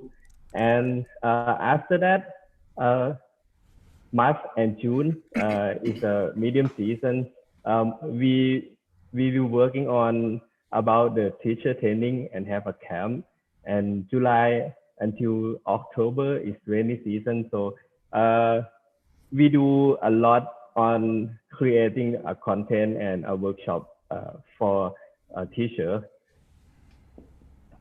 Our target, we have 4 targets on our audience: teacher and staff, a student, a general public, and amateur astronomer. For the teacher, we have to run the teacher training workshop. We have 3 levels: beginning, intermediate, and advanced. And we also have we will give a telescope to the school. I will talk about it later. This is a photo about our activities. We teacher in Thailand, they 90% of them they didn't study in astronomy in Thailand, but right now students have to study about astronomy because it's including in the main curriculum in Thailand. wow. So yeah, so right now we have to go out and doing the workshop and inspire them. For the beginning levels, we will give them an inspiration. They don't have any basic knowledge, and we bring inspirations and we give them a workshop that they can work in the classroom, such as the making a comet and learn about the moon phase. It's very interesting that more than 80% they don't know how is the moon phase work. They think it's the phases of the moon. They think it's come from the shadow of the earth, block out the light. And we also have the observations activity. We do solar observing, and they have to build some a telescope and do a stargazing every night. This will be like 3 days and 2 nights long for the beginning level. For the intermediate levels, we select a teacher from the beginning levels. Beginning levels we organize 5 times a year. So each time we have about 120 participants from around Thailand. So we got about 600 teachers a year. So we select only 35 teachers to continue in intermediate levels, and we bring them to the best sky in Thailand. So we organize in the top of the Doi Inthanon mountain, the highest point of Thailand. So they will live with us 5 days and 4 nights in the very good sky. This level, we will teach them how to use an instrument and how to do some basic research from the small telescope. And they also learn how the astronomers working at night at the TNO, the National Observatory. And they also have a test So we will teach them about how to set up the telescope, and then they have to do the exam, and they have to use telescope. And for the advanced levels, this level is quite different. We will select about 5 teachers and let them find 3 students each year. So they will be an advisor to give some advice to their students to do some basic astronomical projects. And our teacher and students will stay with us in Chiang Mai and at Doi Intanon. And after that, we will have a meeting. They have to present their work, and we will select students to go to Japan every year to do a junior section. And this project, we give an Dobsonian telescope to the school around Thailand. It looks like this. We would like to let the kids see the ring of the Saturn before they graduate the high school. So right now we gave about 500 telescopes to the school around Thailand, and next year we will give 50 more telescopes. And also this year, at the end of this year, for the Great Conjunction, we will organize the events, the big events, like 4-day long, and all of school will join us for the stargazing event.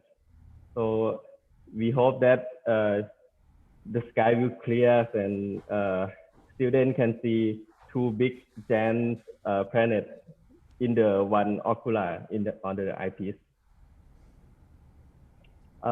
This telescope is made up in Thailand. So we give an idea to the company in Thailand, and they build by order.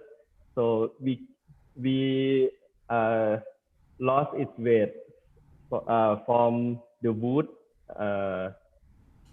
Dobsonian mount to the passwood, and we use aluminum to make it lightweight, and we put the scale like azimuth and altitude scale to let them learn about the correlations of the objects, and we put the compass to we also give them 3 eyepieces so they can make the biggest magnifications about 200 times.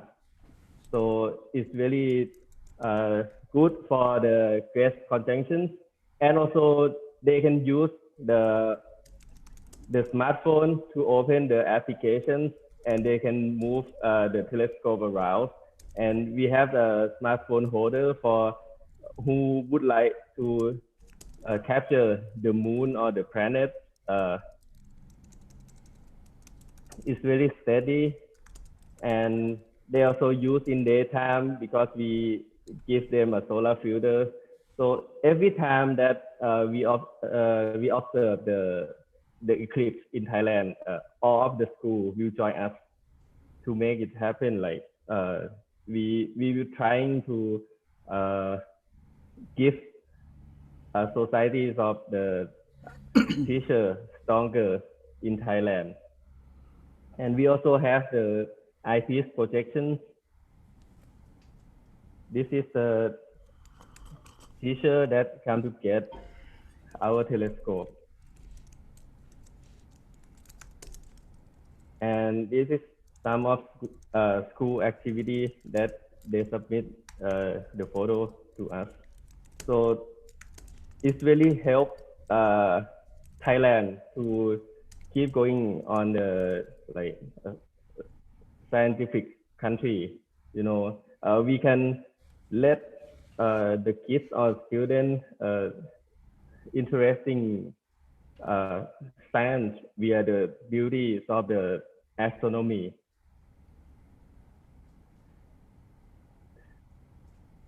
is photos, and when it have the phenomena like Jupiter opposition, Saturn, Mars opposition, of School and of Naris, we will organize the event. And we also have the, yes. I said wonderful. This is a wonderful program. Oh, all right. Yes, we also have a Facebook group. It's a cross group to share what they are doing. Each activity they can share, and we can teach them, like we can put videos for teaching them how to use the telescope. Yeah. Yes. And we also have the other target group, like a general public and amateur astronomer. Like general public, we organize the Narit Public Night every Saturday. Like today, people can walk in and join us every Saturday from 6 p.m. until 10 p.m. And if there are some important phenomena, we organize a big event. We have some like a live music, and they can watching the object and they can listening the music. And for the amateur astronomer, we have a astrophoto marathon, like Professor Bulasa mentioned before. Right now we have gained a lot of like amateur astronomer in Thailand, and most of them become they turn to the astronomer because of they love to take a photo. So we teach them how to take a photo, how to take like a really nice landscape, like with the Milky Way.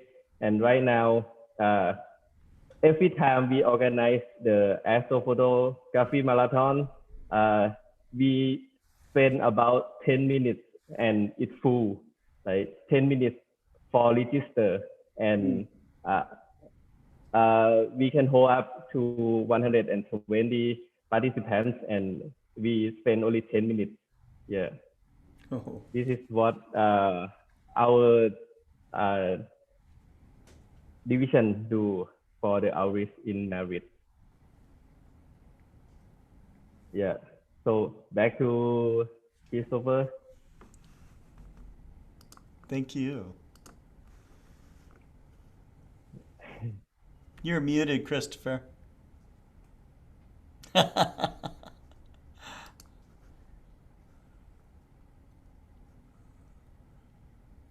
Chris. Yeah, it's really incredible. I mean, just imagine if the United States were to do that, you'd have less crazy people probably. Yes. But really, yeah, one point of getting people interested in science in Thailand and also here in Asia is to get people, because astronomy is one of the gateway to the other sciences and engineering.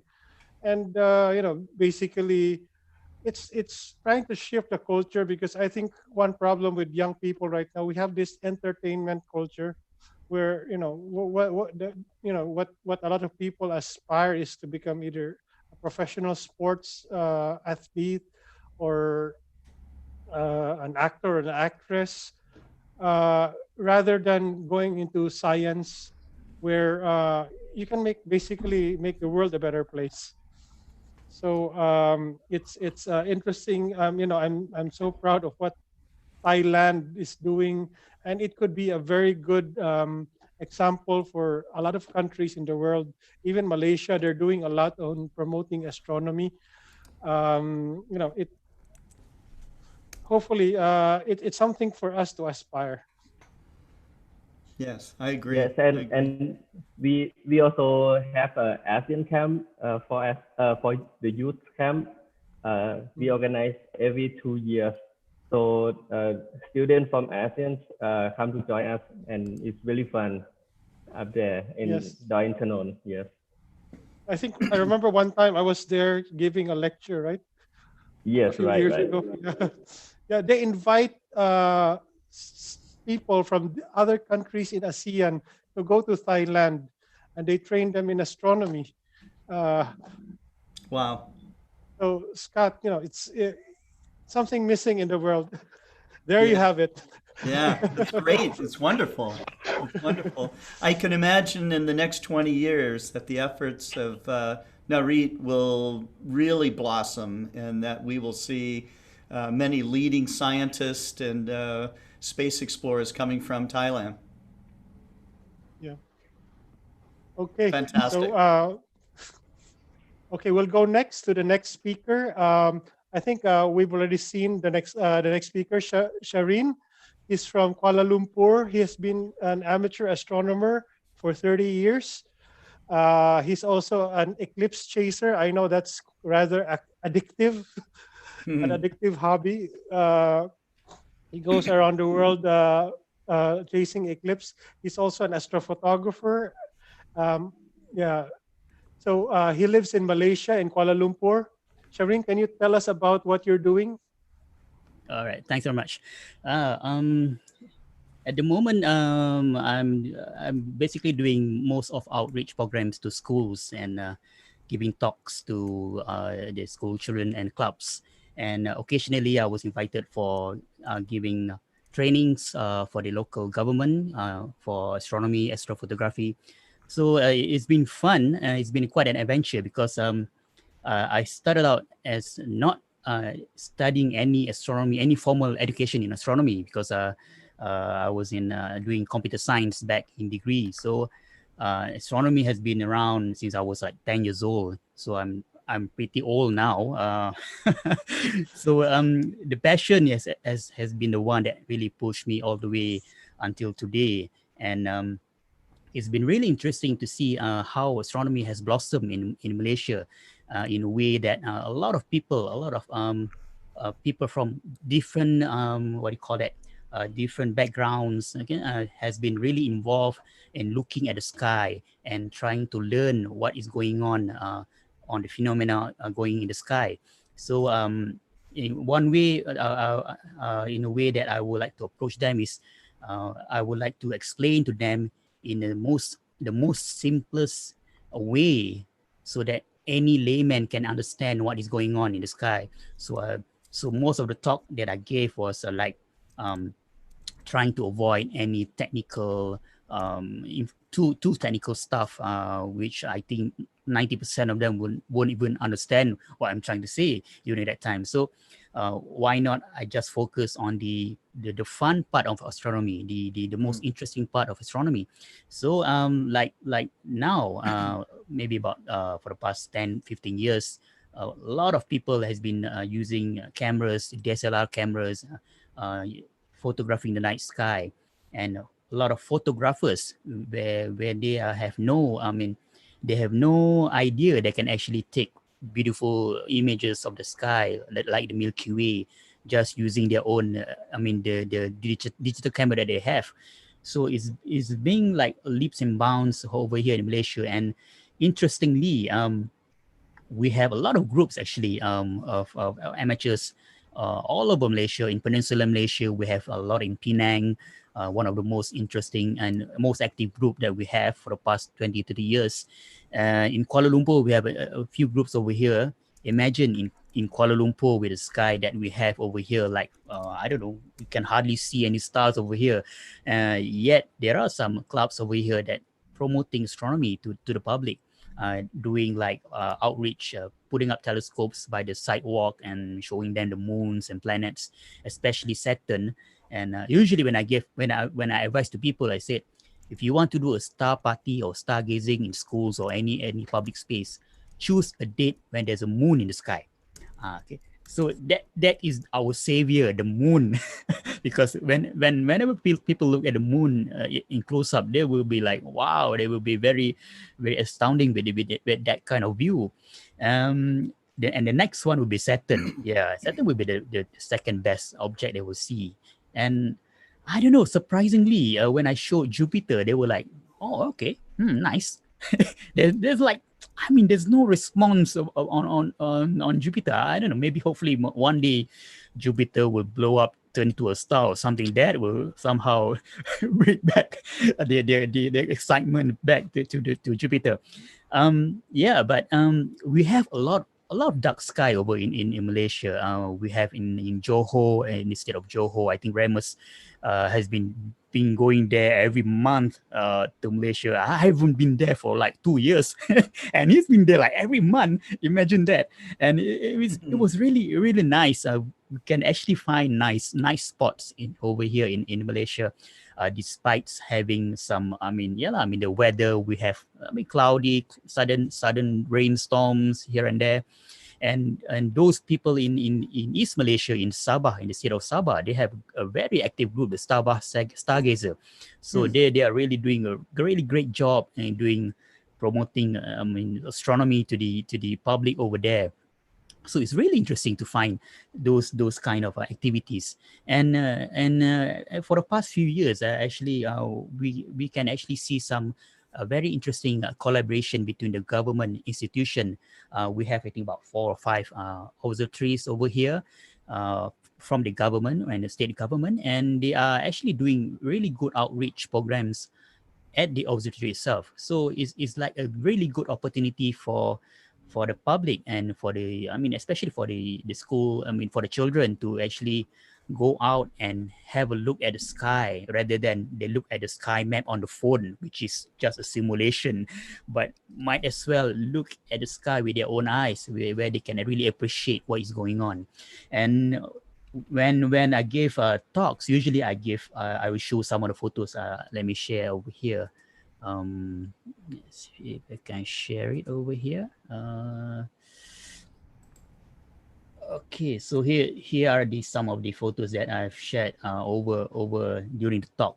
And one of the most interesting feedback that I got when giving talk is when I showed them the total solar eclipse. As as Christopher has mentioned, is very addictive. Yeah, I have to admit that, because when I saw my first solar eclipse, total solar eclipse in 2005 in Turkey, it never stops. I just keep find reasons to tell my wife, I need to go somewhere to take some photographs for giving talks to the schools, things like that. So it's been great. And the learning curve when watching the eclipse, and when I take the video of the activities that the traveling, the travel log, we call that. So that is actually the part that really attracts the public and the children, because the end product is just a photo, but 90% of the story is the adventure, the traveling part. Look at the photo that I'm showing now. This one was in Oregon. I was in US in 2017. Imagine flying halfway across the world just to see a 2 minutes eclipse. Imagine that. And I got flat tires along the way, and a lot of things going on. I think there was there was a burn. I think there's a lot of smoke over there. I think a few weeks before. Wildfire. Yeah, the wildfire. I remember that. Yeah, I think it was a 1 week before the eclipse.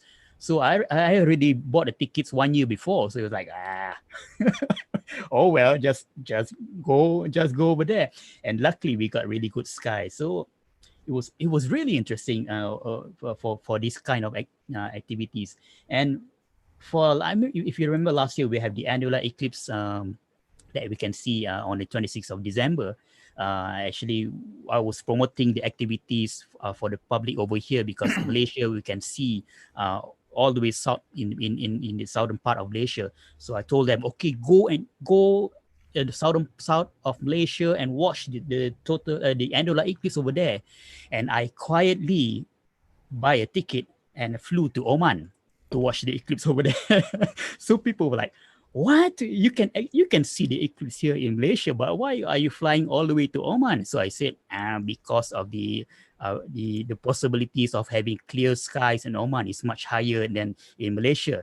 And alas, unfortunately, when I look back at the news, they were having a great time over here in Malaysia with clear skies. And this is my best photo that I got in Oman.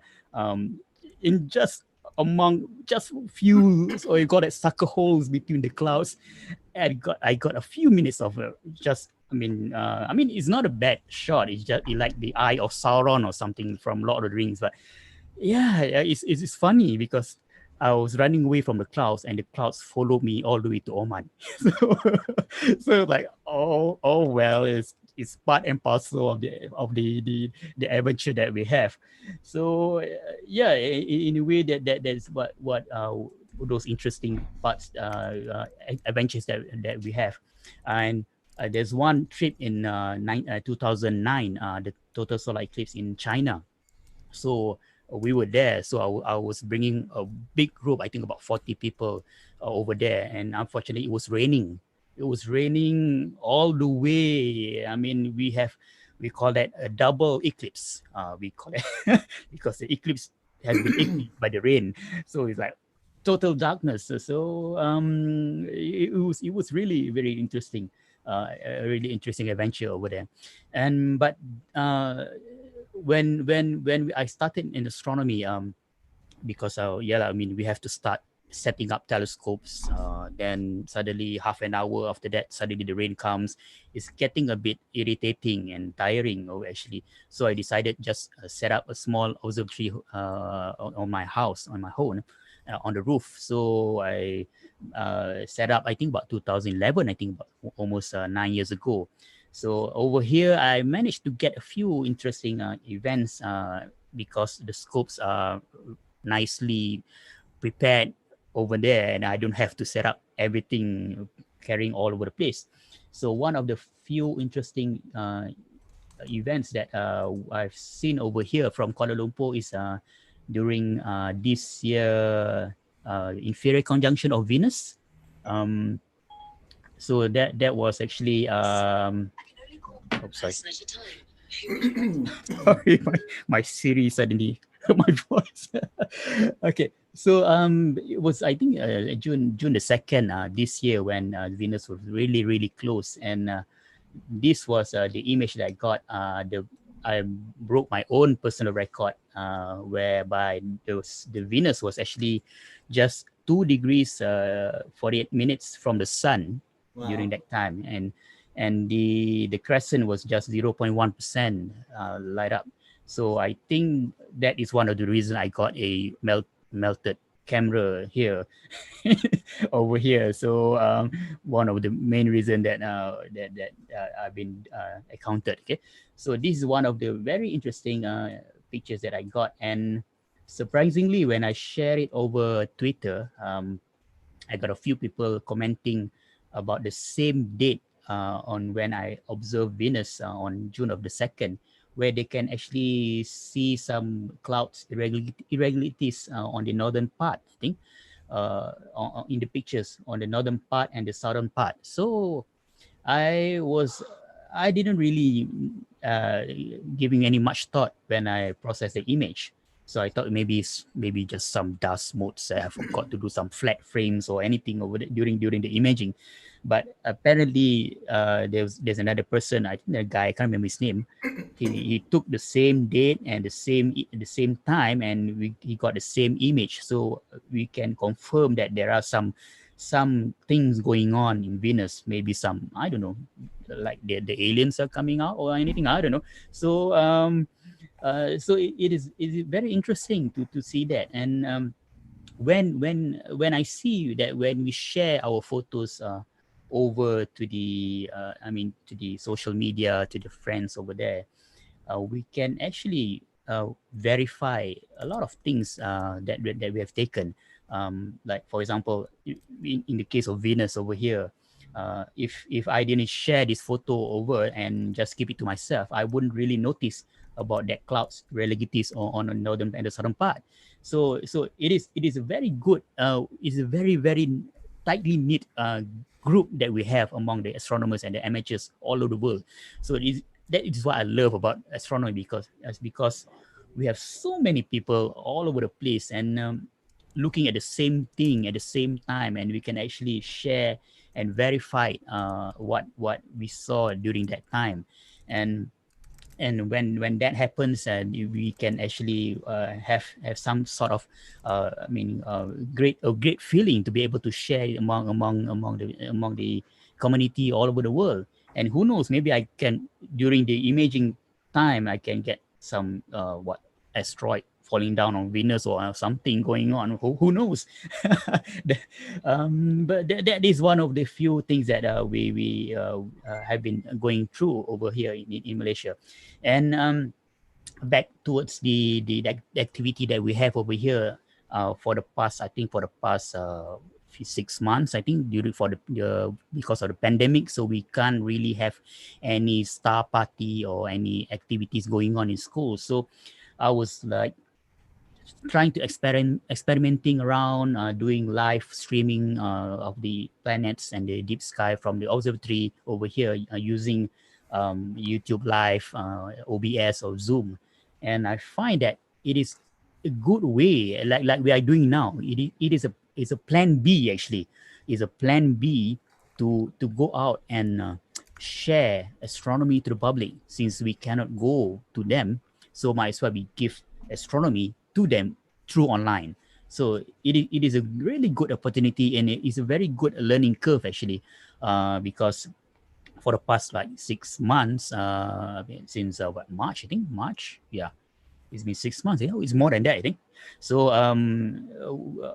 I have really find that, I mean, people are really missing the night sky, and they really want to know what is going on out there.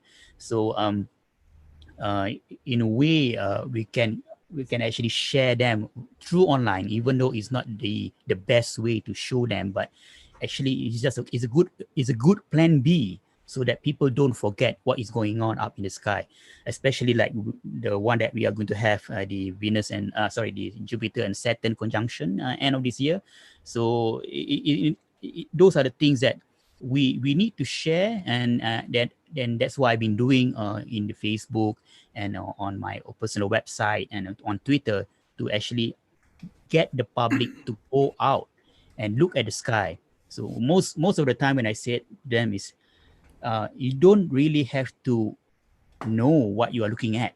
Okay, as long as you have that habit looking at the sky, regardless of what's going on up in the sky, just have that habit. Look up when you go out from the house. Just keep looking up and just take note of what you saw in the night sky. Then after that, you can actually learn what you saw the night before, using the apps or whatever applications that we have nowadays. So the habit of looking at the sky is one of the few things that I really push and I stress during the what do you call it, the outreach program that I give to at schools, and of course online during the pandemic. I think I've been giving talks almost like weekly, and surprisingly tonight the sky was really clear. And so let me show you Jupiter just now that I've managed to process over here. Oh, that's Wow, nice. that's from tonight. Yeah, this from tonight. Yeah, this So is nice. Yeah, this is like the most stressful Jupiter post-processing that I've done. I was like frantically No pressure, Sarin. It's actually pretty nice. It came out pretty well. Yeah, this is the best I can get. I mean, it's really interesting. It was not bad. Yeah, it was really low just now, because I think 30 degrees, 35 degrees. So surprisingly, you can see oval BA distinctly on the right. Yeah. So so these are the things that that we can that I can actually give share to people. Show them the photos, and I tell them, okay, these are the ways that you can the technique, the type of equipments that you use, the cameras. And even though they have just a normal phone, actually now they can get a Milky Way images using the handphone, which is I mean, I can't even sell my old camera. There's no second-hand value anymore. So you can imagine how accessible the technology that they have nowadays. And in a way it's good, because people can actually do it themselves, but they need to be guided. They need to be guided. They need to be informed on the actual actual events or phenomena going on in the sky. Because I think, as we have talked before this, a lot of misunderstanding about the hoax and things like that. I got a lot of people just saying that, when I told them, okay, look at the sky after sunset, you see a very big bright star. That is Venus. They said, no, that's not Venus. That is a satellite.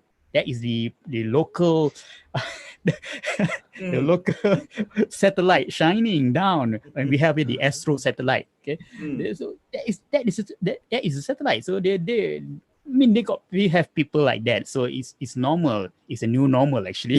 You can say that.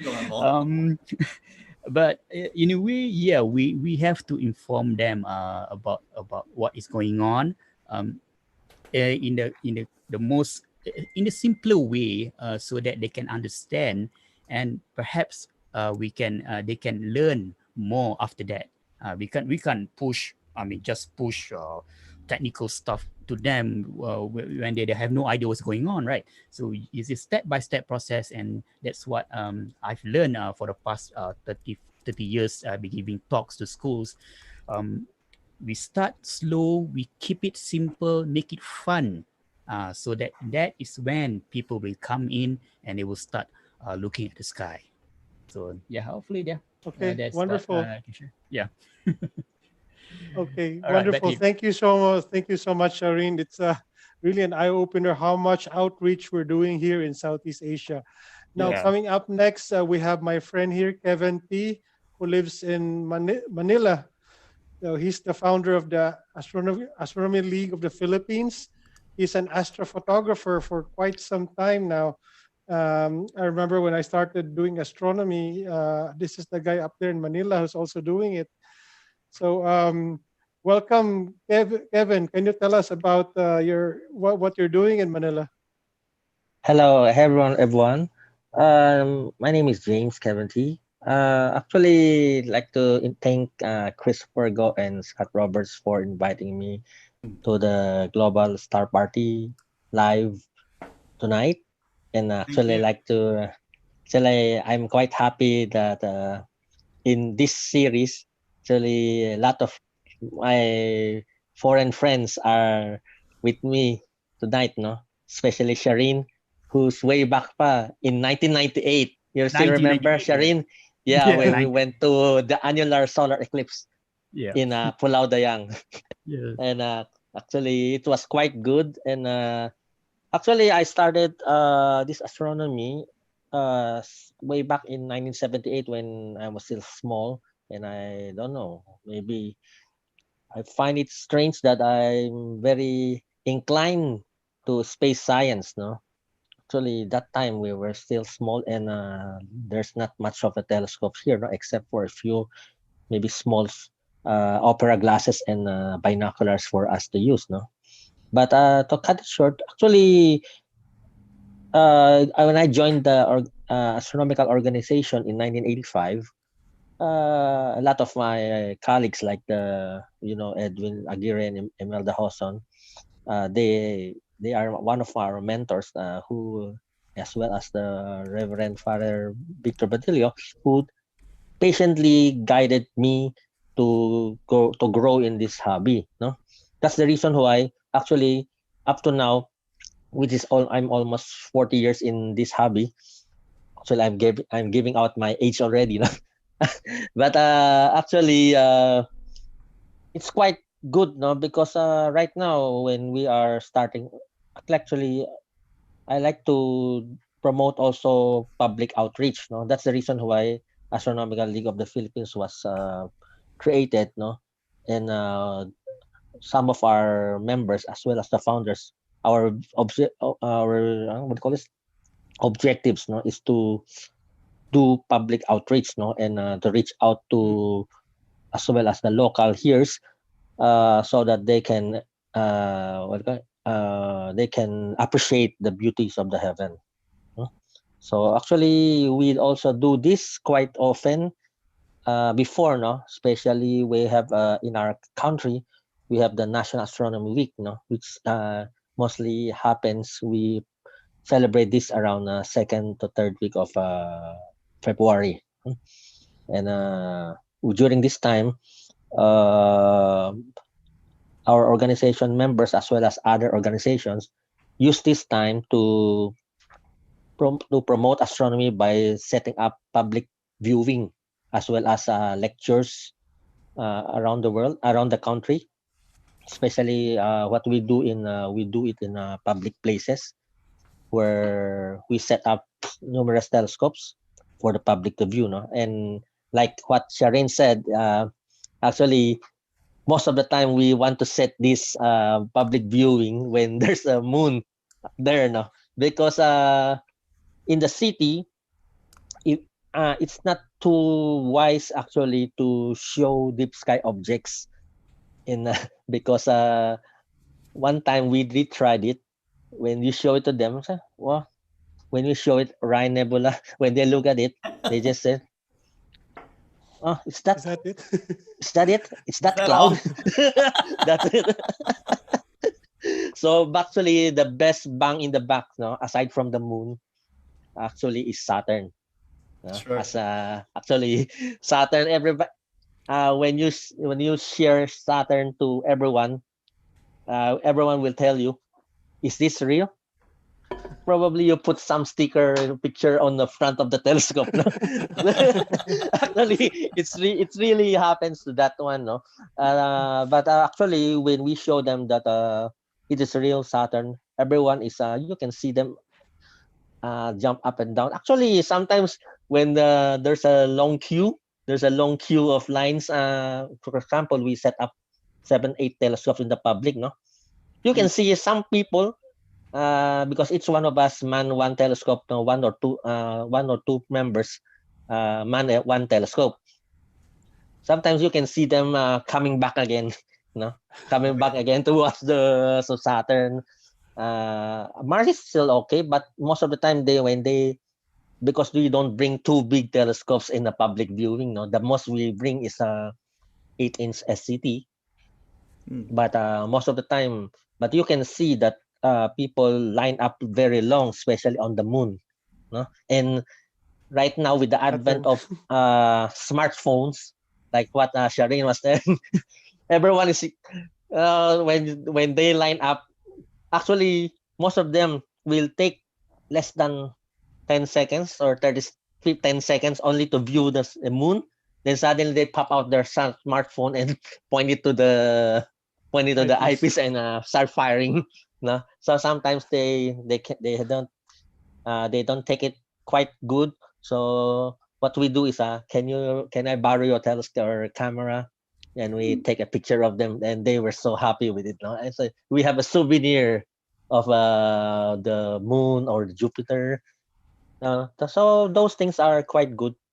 And on the outlook of astronomy here in the Philippines, actually I can say that it has jumped leaps and bounds because way back in the 80s, there were only a few people wanting to do astronomy, no? Especially like me. We are what you call the lone rangers, no? So we just observe by ourselves and only a few people. But lately in the 20th century, no, a lot of people got fascinated with astronomy, and I can see actually some of the members, our members, came from public outreach peoples, no? Because and what's quite happy about here is that they will ask you too many questions, and actually you have to be prepared to what call it to share time with them. And if that person is becoming too taking too long, we will always invite him to talk on the side because there's a long queue outside, no? And also I also see advent of people getting serious also in astronomy, especially Chris Go.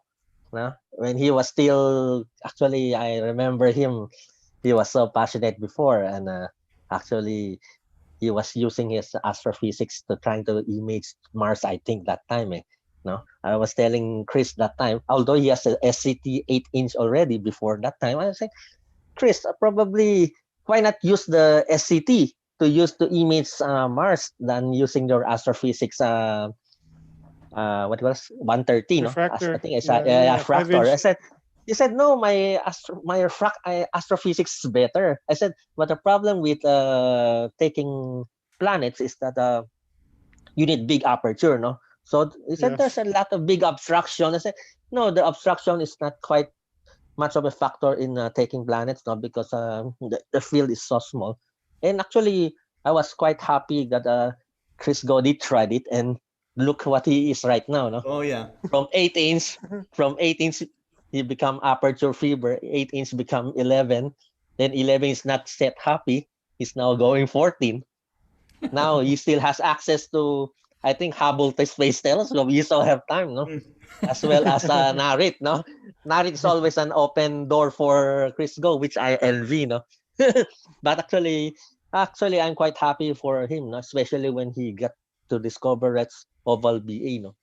Actually, I was quite happy when Chris Go even called me up. Hey, Jane, Kevin, I got to observe image. Actually, I'm quite happy that a Filipino finally has put someone in the Philippines has put a mark of in astronomy in the Philippines. Now put as Philippines in the map of astronomy community. And actually, I'm quite proud of him. Especially right now, he's even helping Scott Roberts spearhead Global Star Party. No? He's doing a great Actually, job. He's doing a great job. yes. Actually, he always goes to the US. He was tell me, "Hey, Jane, Kevin, I'm going to have a talk there again in Japan, in Hong Kong, in Europe." Actually, I'm quite proud of him. No, actually, he has leaps and bounds. No, and so I hope that a lot of people use him as an inspiration to be serious. No, because some people before, actually, I don't want to mention names. They said, what's the point of observing? What's the point of observing with a small telescope? You cannot do that because actually right now they have a Hubble Space Telescope to handle it, and but everything comes out well. Look how Chris Go is with even a small telescope in in professional astronomy is concerned. But actually, Chris Go is okay, and actually, even Remus is here, no? Remus is also a good friend of mine. Actually, whenever he comes to Malaysia, Philippines, we always get around to have a chat, and there's no ending especially in imaging, no? And actually, I also do eclipse. One of my hobbies is also like Sharin. I also do eclipse chasing, no? So I've been to several eclipses already, and I think the last one. Actually, when I'm doing solar eclipse expedition, it's always 1 or 2 person only, no? And actually, right now, especially even the last 2 eclipses, I was able to bring a lot of our members also to what do you call this to get this kind of view, no? And lastly, for this actually during this pandemic, no, this COVID-19 pandemic, I also got to discover that even in the city, you can image deep sky objects. That's the first time that I, with the advent, you just use a small broadband filter and a camera. Actually, I was quite surprised that for the 3 months of lockdown, I was able to image more than 21 image, which I can only do only 2 or 3 or 4 in the previous years, because the sky here is very erratic, no, like Shireen, no. Actually, I'm quite envy Shireen has good sky now. We have cloudy sky right now. No? Actually, this to show you how it is. So I share a few image of what can be done in what was in the city. In the city, where? How can I do it? I forget. Share screen. Share screen. Yeah, but the problem is where did the I'm not sure how do this. At the Wait. bottom of the Zoom. No, what I mean, yeah, I forgot where I put my images.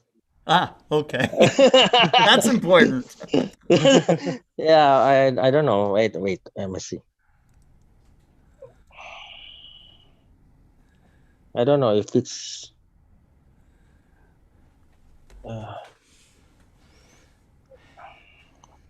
Must have gone away. huh? I don't know. Anyway, I'm not going to waste the time here, no. Anyway, I just share it next time because I don't know. I keep I save some images to share, but unfortunately, it's not in the. Computers choke, especially when you're giving talks. Anyway, actually, it's nice talking with my fellow astronomers here, and I like to put back Chris to his to the next. Thank you so much, Kevin. Speaker. Yeah, thanks so much, Kevin. Yeah, I just want to talk Thank you. about the pro-am collaboration because one thing that's many people would say, look, the professionals have observatories, but it's very difficult to get observatory time. I've been involved with Keck, Gemini, sometimes even Hubble. I've worked with a group in UC Berkeley headed by Imke de Pater, and would you believe for every I think every year Hubble gets about 5,000 plus proposals. Only a few hundred, probably 150 is accepted. So you might say that there are incredible instruments available, but the time to use those instruments are not that easy. And for planetary science, the professionals really rely on amateur data to basically do what they're doing. I think Shireen, you gave a very good example of imaging the clouds of Venus. That thing is really very difficult to do. It's not easy to get clouds of Venus, and what you did is basically you discovered a new way of observing the clouds of Venus. A lot of times we amateurs, through many times through accident, discover new ways on basically observing new features on planets. Like in 2010, Anthony and I, we were just doing a routine image of Jupiter, and suddenly, boom, it was an asteroid that struck Jupiter. And the next thing we know, probably every year, I think since 2010, there were about 5 or 6 impacts of Jupiter that has already been recorded. So we know now that such a phenomenon is basically quite common. So this wouldn't have happened if we didn't have thousands of observers all over the world doing it. So some of us do science, but there's also another side of astronomy where people are doing it because they just enjoy doing it, doing nice pictures. There's nothing wrong with that. It's actually very, very good to do that. So there's a lot of things in astronomy that can be done, and I'm just happy that a lot of people are doing it. Well, the next speaker is from Singapore. My good friend Remus here. I've known Remus for many years. When he comes to Cebu, we always meet up. I think the last time we meet was exactly a year ago in San Jose at the AIC.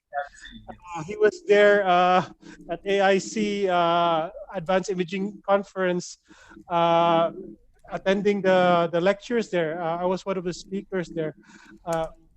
Remus is very famous in Singapore. He's the founder of Sing Astro. Uh, he's been doing a lot of outreach in astronomy, and his most recent big project was last December 26, when there was an annular eclipse in Singapore. He organized basically a huge event at, was it at Marina Bay Sands? At the Marina Barrage, yes. But we have Okay. it at yes before too. Okay. Okay, Remus, you're on. Okay, so before I start, I'd like to thank Scott and Chris for the opportunity to speak in this session of GSP. So I'm Remus Chua. I'm predominantly an avid deep sky astrophotographer. Okay, but because of the pandemic, I'm stuck here. You know, and in fact, you can see my setup is actually live for imaging anytime. You know, I've also dabbled a bit, you know, on planetary. So here in Singapore, I guess, I mean, what else is new? We could win the prize for being the most light polluted country in the world. And I think it did, you know, for some time back, and it still is. So for someone like myself, who also like to do astronomy outreach, and in fact, I try to travel, you know, around Southeast Asia, meeting, you know, various passionate people like Chris, Shireen, James. You know, I guess we've known each other for so many years. You know, so it's a really wonderful hobby, and sometimes for me, you know, the hobby becomes part of my life. You know, so a lot of my social friends here in Singapore, they are also, you know, just because, you know, we are all astronomy enthusiasts, right? And so many years back, inspired by the then small number of close-knitted astronomy friends here, I've got to form Sing Astro. Back then, you know, it was an online, you know, the only local astronomy forum. And right now it has currently over 15,000 subscribers. And I've also started the Astronomical Society in Singapore's oldest university, the National University of Singapore. And I believe, Chris, I think a number of years back, you have also delivered an image processing talk in NUS. So I founded the society back in the late 1990s, and you know, ever since, we also have several school clubs here in Singapore. And from where I am here in Singapore, and I have to say this because some, you know, I've encountered people that actually feels that we are part of China, but weirdly, no, we are here. In fact, we are just next to Malaysia. It's a really small, in fact, it's just barely 30 miles across, you know, an island in Southeast Asia. You know, of course, it's also a tropical country, being just 1 degree of latitude north of the equator, right? So through the years, however, you know, however small the island is, the interest in astronomy and astrophotography has been growing a lot. In fact, in this country of almost 5.7 million residents now. But however, with almost 90% of us staying in high-rise apartments due to land scarcity, and of course land is very expensive here, we cannot have very big instruments, and we will likely need to transport our equipment to places conducive for astronomy, rather than having a convenient backyard to enjoy the hobby. You know, so I can see, you know, I mean, Shireen, you can do it from your roof. I can't, you know, I have to do it from the room, and I got to go downstairs, you know, if I want to do some decent imaging, you know, even in light polluted Singapore. So, but nevertheless, being in the equator, we have the advantage of having the ability to enjoy both northern and southern constellations. And, you know, the sun, moon, and planets would also go almost directly overhead. We don't have seasons, and with mostly warm weather, which is 26 to 32 degrees Celsius, or, you know, around 85 degrees Fahrenheit, telescope purchasing choices have to be carefully thought about too. You know, since we have the high tropical humidity and high temperatures, so, you know, the optics will grow fungus in no time. In fact, in less than 3 weeks. So because of this, most of us, you know, like myself, I have instruments. So therefore, mainly, you know, we have to keep them in dry cabinets or dehumidifiers. And when you are really passionate about the hobby, I can tell you, you tend to grow to have multiple instruments. So after this session, I probably will be keeping my refractor into the dry cabinet. So I have a full-size dry cupboard, and it's actually made by my close astro friend Michael, to keep all my instruments, and it's in the other room. So as mentioned earlier, that we are also a really small country, is also a metropolitan city-state, has significant light pollution all over. Bottle scale value gets to around the worst at 8 to 9. Therefore, most of the astronomy observing and imaging activities can only focus around solar system objects. As what I've mentioned to Chris earlier on, in fact, right now, I could be narrowband imaging M27 or the Dumbbell Nebula using HA, S2, and oxygen filters. Observing and imaging really bright DSOs are also possible, but it has to be pretty short exposures. Now, before the global pandemic, we would also go across the causeway into Malaysia. So, Shireen has mentioned a bit of that, and enjoy the dark rural skies there. Typically around bottle 3 to 4, and most of the time it's along the eastern coast of peninsular Malaysia. It's about 150 kilometers drive up north from where we are. We would have groups of 20 to 30, sometimes even up to 60 people from Singapore, bringing all their precious optical instruments in modest luggages across customs clearance. So it will be funny and an interesting experience, since we have ever gotten comments from the authorities like, wow, when they saw one of my Newtonian astrographs, what a huge heater cylinder it is. And then after that, they started to open it. Oh, why is there a mirror? I can see myself right at the end. And sometimes, they will also say, is this a missile launcher you're bringing into Malaysia? And more.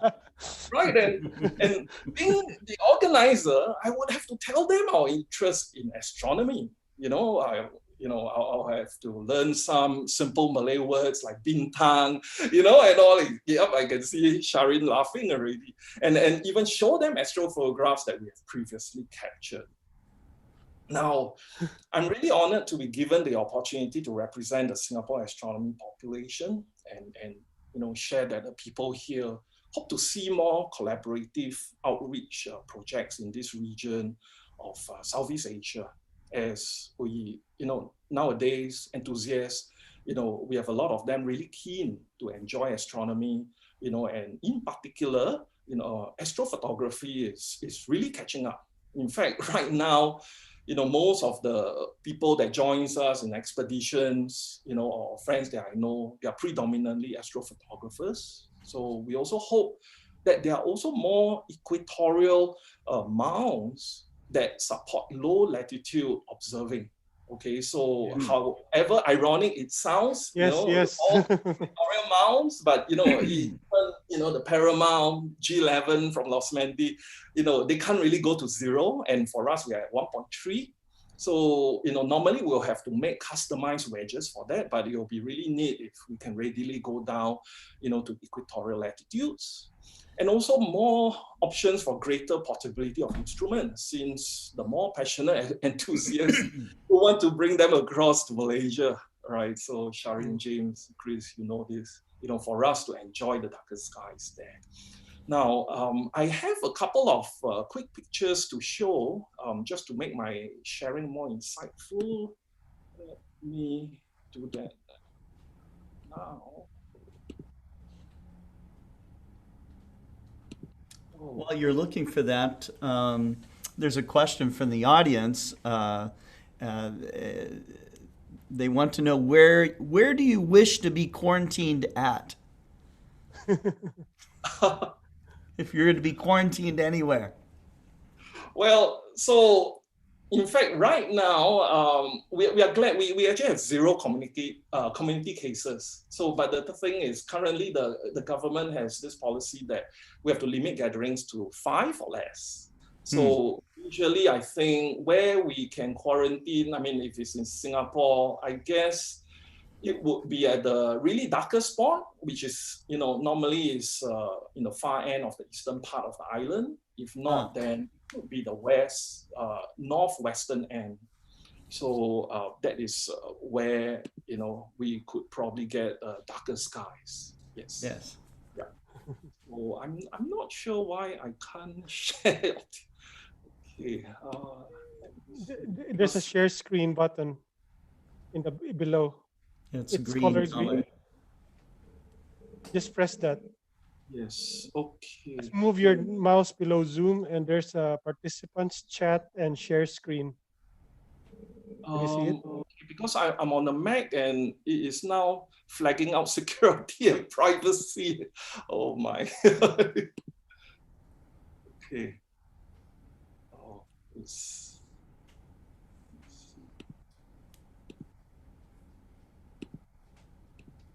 okay. Yes. Oh, it's beautiful.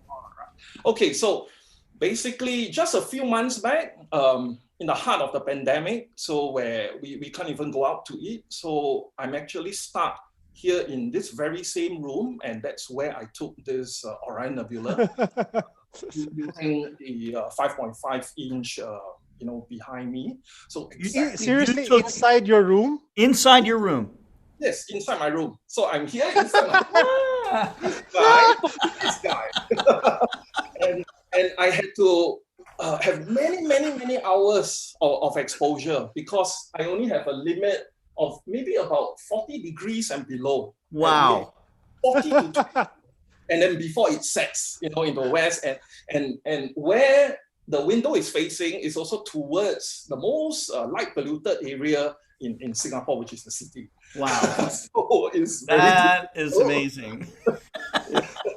You deserve a special recognition award for this. It's very enduring. Your window observatory. That's wonderful. So, and I do take the moon sometimes when it comes in view. So this is Plateau and the Alpine Valley region. This is Rosette, also from the same. Wow. From your window. Yes, here, right now. Inside your room. Remus, you need to turn the camera a little bit so that we can see the window that you shoot from. Turn your camera a little bit. Yeah. This window. What? Oh my God. Yes, possible. So yeah, all the people So watching. you turn off all the lights in your room, right? It's dark. Wow. Okay, this should be a big inspiration for everybody right now. Okay, that you can do this. That you win, Remus. Look at this image. It's beautiful. And amazing. Now, this is not taken through this window, but it was through from my old house where it faced south. But another window. It's a very dim object, so it really took me a long time to capture the faint tendrils of this supernova remnant in the south. Wow. So, and earlier on, I've mentioned, we do bring our people to Malaysia. So this is a typical group, and you can see, we do bring all kinds of instruments. The people are all very happy, and finally they can get out of the light polluted aura in Singapore and enjoy the rural skies of Malaysia, and just see the amount of things we bring. This is just one of the many vans that we have, and we'll just pack them all to the brim. Hey, Remus, tell about the accident last year. Oh yes, I'm going to in a few seconds. I have the picture. And of course, when it's rainy, we will do crazy things like this. So, and,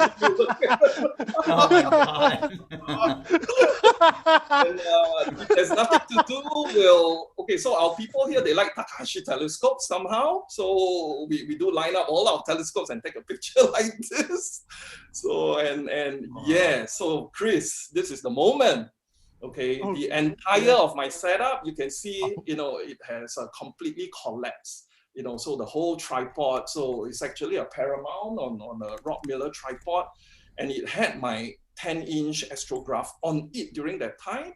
So the torrential winds, I think when it rains, this was a time where it was really windy. Okay, and when this is how it looked, the next morning. Oh gosh. Good Everything, Lord. is drenched. Okay, so this So just this part is and the parcel. also the adapter that you have for your Oh yes. Yes. tripod to Yes. So that's the wedge, that we will have to use. And one of the reasons why I can think why this topples so easily is because the center of gravity is made very high because of where we are. So after this, I've learned a very dear lesson. I've actually used, a full pier, which is much lower. So yes, again, an expensive lesson for me. But when the sky is clear in Malaysia, so I took this CG4 in pupils. It's a very dim object, but I'm glad I could take that over several, in fact, many hours of exposure. There's also the Trifid Nebula. So all these are all, in the bottle 3 to 4 skies. I have to show this, right? So this is Chris and me. We took this photo. This was a Juno meeting in Singapore. We had a Yes. meeting to train people to support Correct. the Juno spacecraft. Yes.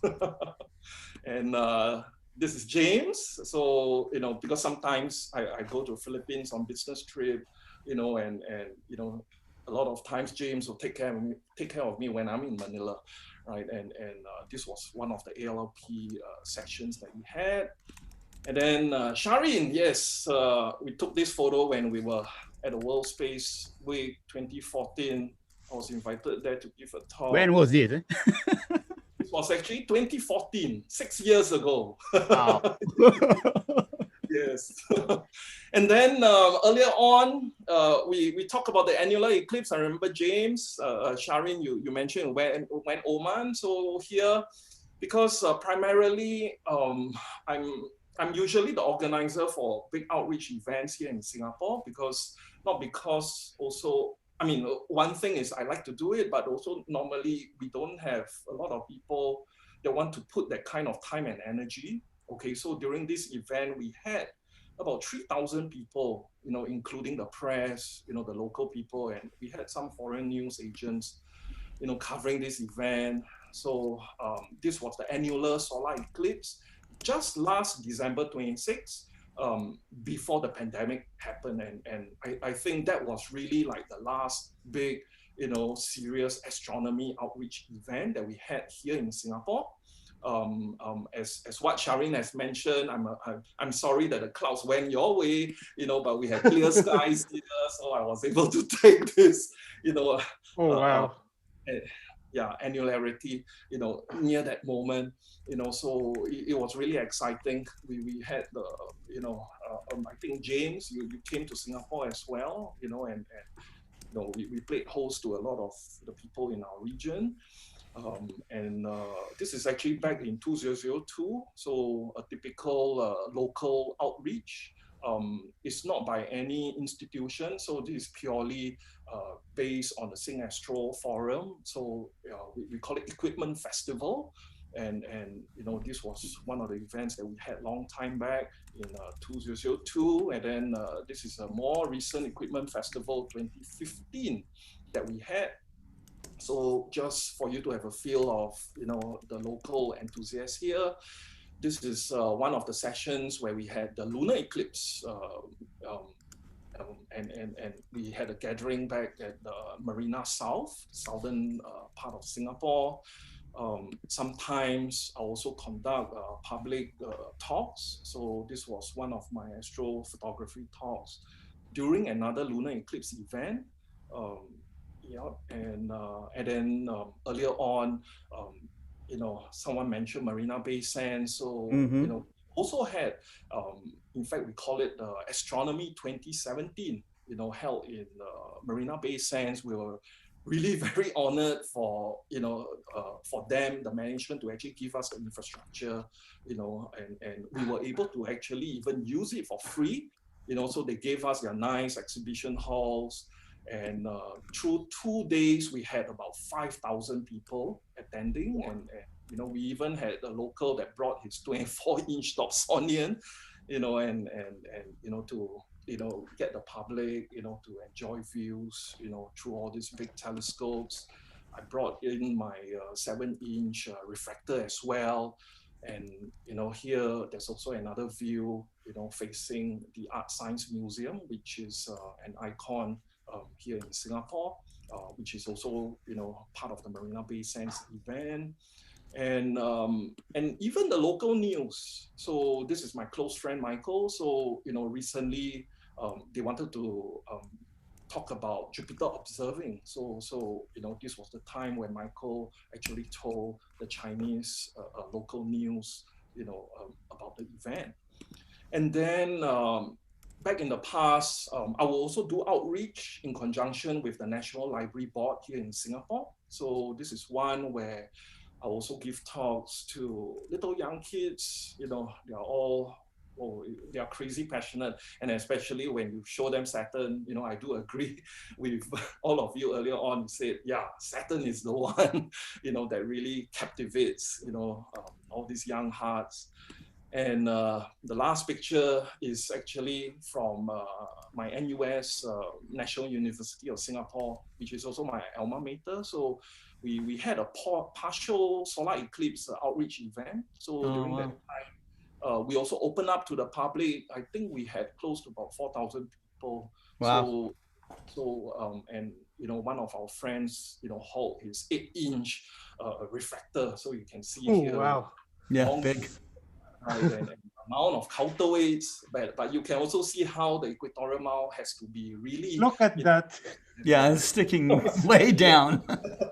Right, and you have the half pier, so sometimes I get worried also. So he has to really make sure the whole structure is okay. Right. Remus, so we have a question. We have a question from the chat. People want to know how you polar align from inside your room. Okay. Yes. From inside your room. I have that question asked many times before, and the answer is it is possible. Okay, so because I can only see up to about, in fact, to be exact, it's 38 degrees, okay, in elevation. So immediately, once I can see a bright star at 38 degrees, I got to align immediately, okay? And then once it goes down to about 30 degrees, I got to stop and find another one at 38, okay? And do it again. And recursively, I'll be able to get to that And point. you get closer to polar alignment. Wow. Yes.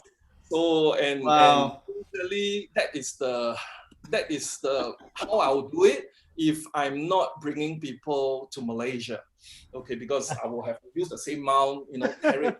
That's awesome. I'm really impressed. It's a lot of physical exertion actually, but to me, I take it positively. I mean, sometimes it's also good for us to have a lot of blood circulation. I think astronomy here in Singapore is also a healthy hobby, because we get to carry a lot of stuff and exercise. Remus, many astronomers complain that they have too much light pollution, that they have no place to set up their telescope, that they, so many that they can't do. Yet here you are. Yes. With your window, okay? Incredible images. In light polluted Singapore, and you're doing amazing work. Amazing work. It was incredible. Thank you. The thing is, we have to be very resilient here, and be very patient.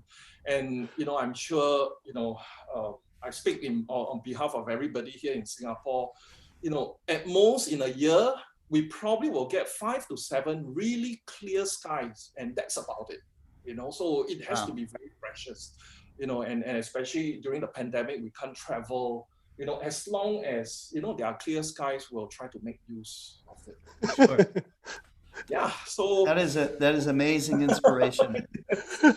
I love it. Yeah.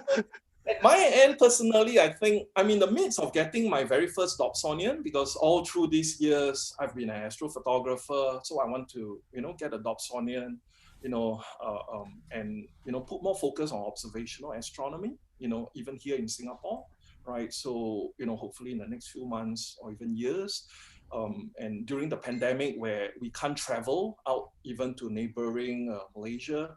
So, as you can see, I've been doing simple modus imaging, through this room, or sometimes I'll just feel a little adventurous and I'll do remote imaging, from the Chilean observatories through the subscription programs out there. So yes, so lastly, I would like to thank Chris for coordinating on this event. Yeah, we last met, at AIC last year. I hope we can meet soon. I'm also really happy and honored to see and hear everyone sharing here. Prof. Bunraksa, I think it was an honor to meet you last year as well in person at the Sean conference. James, Kevin, an old astronomy friend of many years. I hope to see you in Manila soon. And Sharik, another old friend from Malaysia, and all the rest of you, let's catch up soon too. So, and many thanks to Scott for enabling this wonderful program. In fact, I've been reading your articles. Thank you. It was an honor. It was an honor. Thank you so much, Remus. Now I know that. Yeah. No, I know I can image inside my room. Yeah. We don't need to go to a dark sky site. Yes. And you do decide to come to visit our little island once the pandemic is over, don't hesitate to reach out to me. I'll be happy to have you here in Singapore. Right. So wonderful. Yes. Thank you so much, Remus. Thank you so much. Well, one thing I would like to basically, emphasize here, especially Scott, I know you're one of the telescope manufacturers, is that mounts that will polar aligned in the equator, because I think there's a lot of market here. You're talking about Singapore, Indonesia, Malaysia, Thailand, the Philippines, even Northern Australia, that are very low latitude. And we have very stable skies, good seeing here. But we need equatorial mounts that will polar align. That will polar align. That's right. I will keep it in mind for sure. Yeah, there's a big market here because a lot of these countries are prosperous. Singapore is a first world country. And these are the guys that can afford, you can see a lot of people use Takahashi. Oh, yeah. But it's difficult to find mounts that really polar align. So, it's something to think about. Anyway, I think we're going to have a break after this. Okay. Sounds good. You want to go to break now or? Yeah, we'll do it now. Okay. So all right, here we go. We'll have a 10-minute break. Here we go. This has been fun. Yeah, I didn't know you could image. Oh, yeah. You want to do it again sometime? Yes, actually. Yes. Actually, I don't know when will this pandemic start?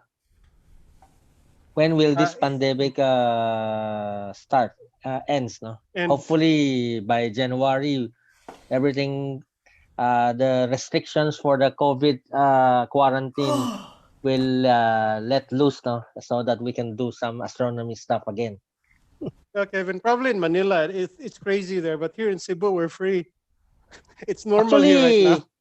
But the problem here in Manila right now is, despite the quarantines, I think everyone goes out already.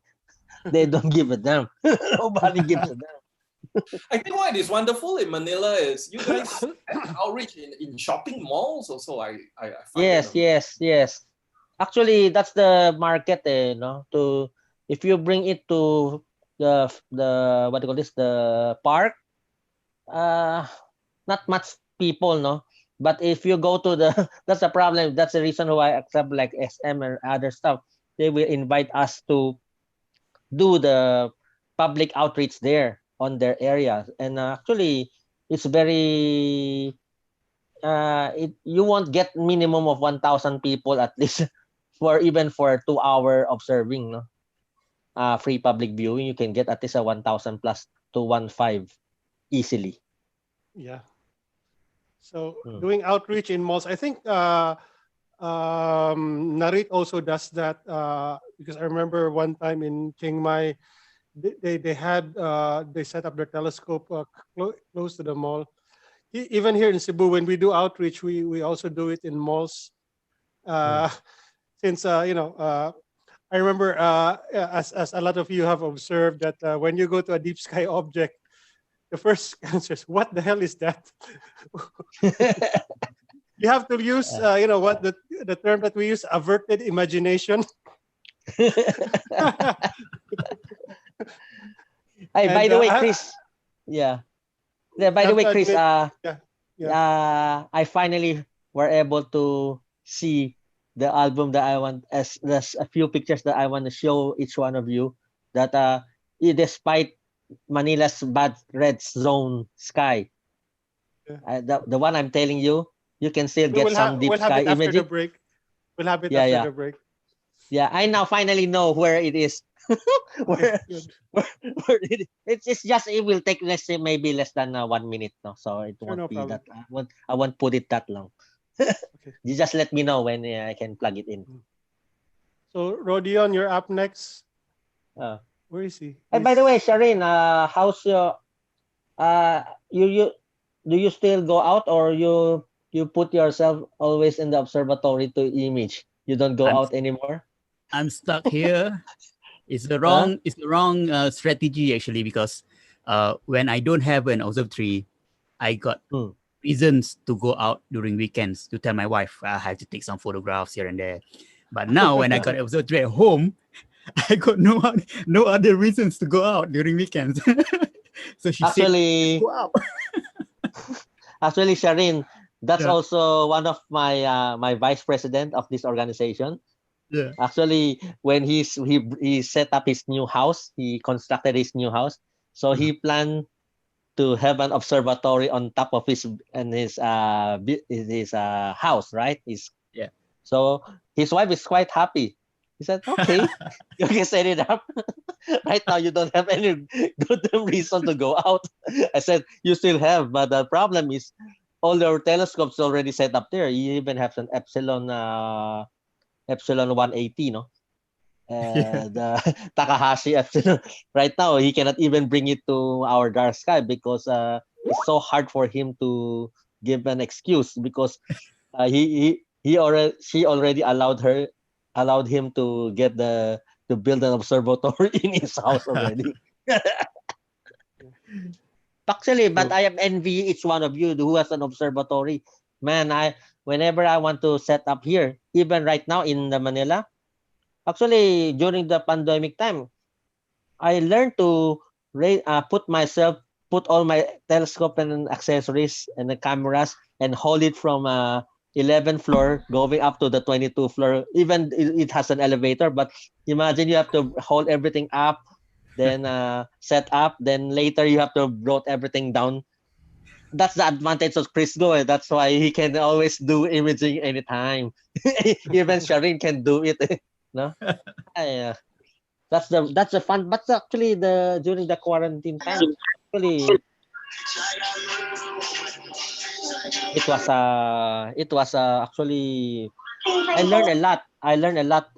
During the lockdown time, that you can do imaging also deep sky object in red zone area.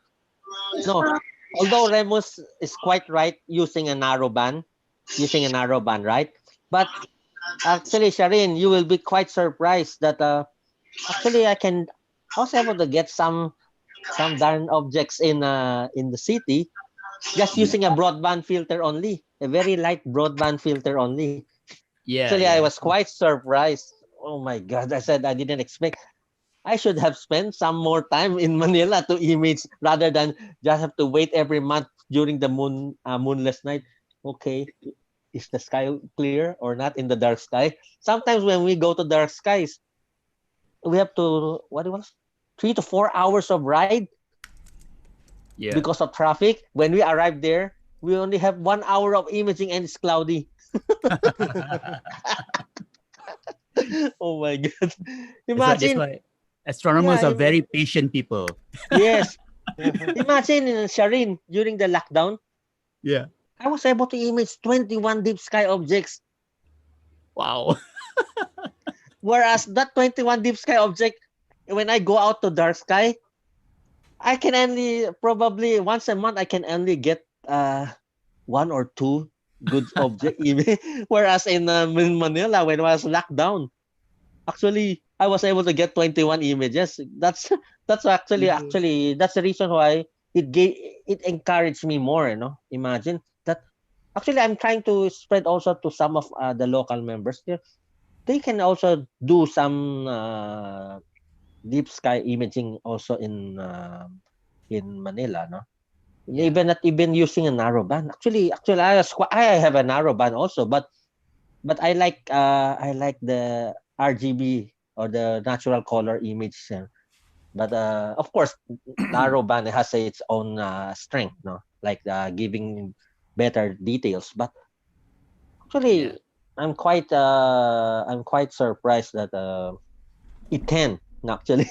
That's why I said actually during the lockdown I was not that frustrated because actually I quite enjoyed the lockdown time because I have more time to image. Shireen, where are you located? Are you located in downtown Kuala Lumpur or in the suburbs? It's slightly about 10 kilometers, 9 kilometers away south of Kuala Lumpur. Okay. Sorry, it's So you, north. you have a Slightly little north. darker skies, slightly I darker got, skies. yeah. On the eastern sky, I'm facing Kuala Lumpur, so it's really bright. But I got a dark western and southern sky over here. So Okay. yeah. Mm-hmm. Okay, we have yeah, 1 minute left. Yeah, okay. Yeah, 1 minute. Yeah. So the next will be Rodion. Uh-huh. Yeah. Are we showing Mars? Because I'm looking at Mars now. If you want to Okay, show Mars. sure. Yeah, Yeah. sure. Let's okay, we'll show Mars after this. Then Kevin, you can show your because I want to see a color Mars image. We should be seeing we should be seeing the volcanoes tonight. Olympus Mons, the Tharsis volcanoes. Yeah. Scott, are you there? Yes. We're going to Mars. We're going Color to Mars. now. Okay. All right. We'll be coming out Shireen of has this, Mars on. This break here. This is in a gonna be couple of fun. We're in the volcano section. The volcano Olympus Mons. section. Okay. Yeah. Tharsis Polis volcanoes. Lapos? No. Yes. All after. Tharsis.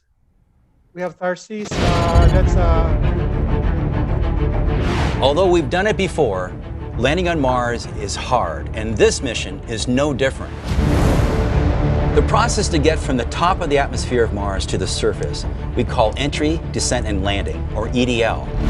It takes thousands of steps to go from the top of the atmosphere to the surface, and each one of them has to work perfectly to be a successful mission. The process starts well above the top of the atmosphere of Mars. The cruise stage faces the sun. It also has its radio antenna, which faces Earth. But now we don't need the cruise stage. Its job is done. The next step, just 7 minutes before arriving to the top of the Mars atmosphere, is to separate the cruise stage. Before you hit the top of the atmosphere, though, the space capsule has to orient itself so that the heat shield is precisely facing the atmosphere. Now the fun begins. The vehicle is moving at nearly 13,000 miles an hour, but it's hitting the top of the atmosphere at a very shallow angle, 12 degrees. Any steeper, the vehicle will hit the thicker part of the atmosphere and will melt and burn up. Any shallower, the vehicle will bounce off the atmosphere of Mars. At the very top of the atmosphere, it's about 70 miles above the surface of Mars, and the air is starting to get thicker and thicker and thicker. As it does that, the temperature of that heat shield gets well over 1,000 degrees centigrade, enough to melt steel. Over the next 2 minutes, the vehicle decelerates at a backbreaking 12 Earth Gs, from 13,000 miles an hour to about 1,000 miles an hour. At about 10 miles above the surface of Mars, a supersonic parachute is launched out of the back of the vehicle. 15 seconds after the parachute inflates, it's time to get rid of the heat shield. 6 pyrotechnic devices fire simultaneously, allowing the heat shield to fall and tumble away from the vehicle, exposing the lander to the surface of Mars. 10 seconds after the heat shield is dropped, 3 pyrotechnically deployed legs are released and locked for landing. About a minute later, the landing radar is turned on, sending pulses toward the surface of Mars as the vehicle starts to try to measure how high it is above the surface. and how fast it's going. At about a mile above the surface of Mars, the lander falls away from the back shell and lights its engines. And very quickly, the vehicle must rotate out of the way so that the parachute and the back shell doesn't come down to hit it.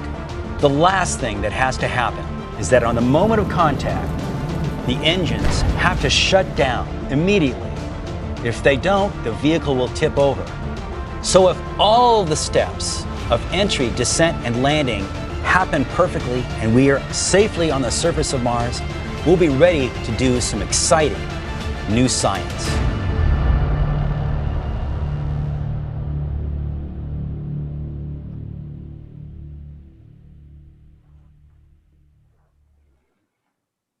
Well, everybody, it's been a really exciting day today. We've had incredible images of the planets. We have seen astronomers all over Asia and have had a truly global audience. Christopher Go is my co-host here on the 20th Global Star Party, and this is the Asia edition. What do we have coming up next, Chris? Oh, Shireen, take over. We want to see Mars. They want to see Mars. Okay. Where's Mars? This is going to be incredible. This is Mars. Wow. Wow. Incredible. Yeah. Look at that. You can see the polar cap. You can see. Yes. Is this a cloud cover on one side? On the north, yeah. It's a polar hood. Wow. It's clouds, yeah. Incredible. Clouds there. So what features are we seeing on Mars right now, Chris? The dark band is basically Maris-Cimerium. It's difficult. Yeah, it's difficult to make out the volcanoes, but it should be on the right side. They should have lined up. Olympus Mons should be somewhere there. It's difficult to see. Yeah, somewhere there. Yeah, Olympus Mons is supposed to be there. This area is where this is the volcanic area of Mars. It's called the Tharsis region. You have giant volcanoes. Olympus Mons is basically the tallest volcano, the highest mountain in the solar system. Minus that cliff, the 20-kilometer cliff that there was a question in a certain body in the solar system. But you know that this mountain is 3 times the height of Mount Everest. I think if my numbers are correct. So this is a very tall. It's a shield volcano. Like in fact, you might be surprised. What is the largest mountain on Earth? It's actually the big island of Hawaii. Mauna Kea. Mauna Kea, Mauna Loa complex. That area over there. So that's basically. In fact, from the bottom on the ground to the top. It's basically the tallest mountain, not the highest, but the tallest mountain on Earth. And here in Mars, we have these incredible shield volcanoes, and it's not only the whole northern hemisphere of Mars are filled with volcanoes. On the left, we have the Elysium volcano, and to the right of Olympus Mons, you have the 3 Tharsis volcanoes. I forgot the name. Mons Arcea, Acreus, and Pavonis. So these three incredibly tall volcanoes in Mars. It's kind of funny that right now we think Mars is a dead planet, when it's probably in the past there were a lot of active volcanoes then, and if you notice that the southern part of Mars is actually lighter than the northern part. There's also a reason for that, because the northern part is lighter. Astronomers believe that the northern part is actually lower. There used to be a huge ocean on the northern part of Mars. So Mars is very exciting this year. Also because you have to enjoy Mars now, because the next time you'll see Mars this big will be, I think, 15 years from now. So right now the position of Mars is good for us in the northern hemisphere. It's quite high for us. So yeah. So by the way, are you taking an image now? Because you should make it. Are you capturing? Oh Yeah. yeah. We have to keep reminding people to capture. Well, the seeing is very good. Actually, Yeah, the seeing is actually pretty good. I'm sure Mars is quite high right now. It's how many degrees now? It is 70 actually past. degrees. It is actually past the meridian, so my telescope is really flipping Mm. the other side. So I need to flip it back. meridian flip. It's going to Yeah. do meridian flip. Yeah, I have to Yeah. do meridian flip. So I just leave it Yeah. as it is for now and flip it over later on. Scott, look at look at the SET. It's basically pointing overhead. Yeah. Now this is a 9.25-inch celestron, correct? Yeah, yeah. Yeah. Okay. Yeah. You can see how high Mars is. That's why the image is really incredible. It's Super. It's extremely stable. So Shireen, take a couple of 3-minute images. Use Okay. ROI, probably 400 by 400, around that size. Okay. And all right. get about 6 sets. Then while you're doing that, we can go to Kevin. You want to show us your images? No, a while ago, yeah. Actually, just give maybe 1 minute no of the images that I was sharing. Wait. I hope I'm correct right now. So this is an image Okay. from downtown Manila with all the Okay. light pollution you can imagine. See? See, this is taken with actually 5 minutes subs.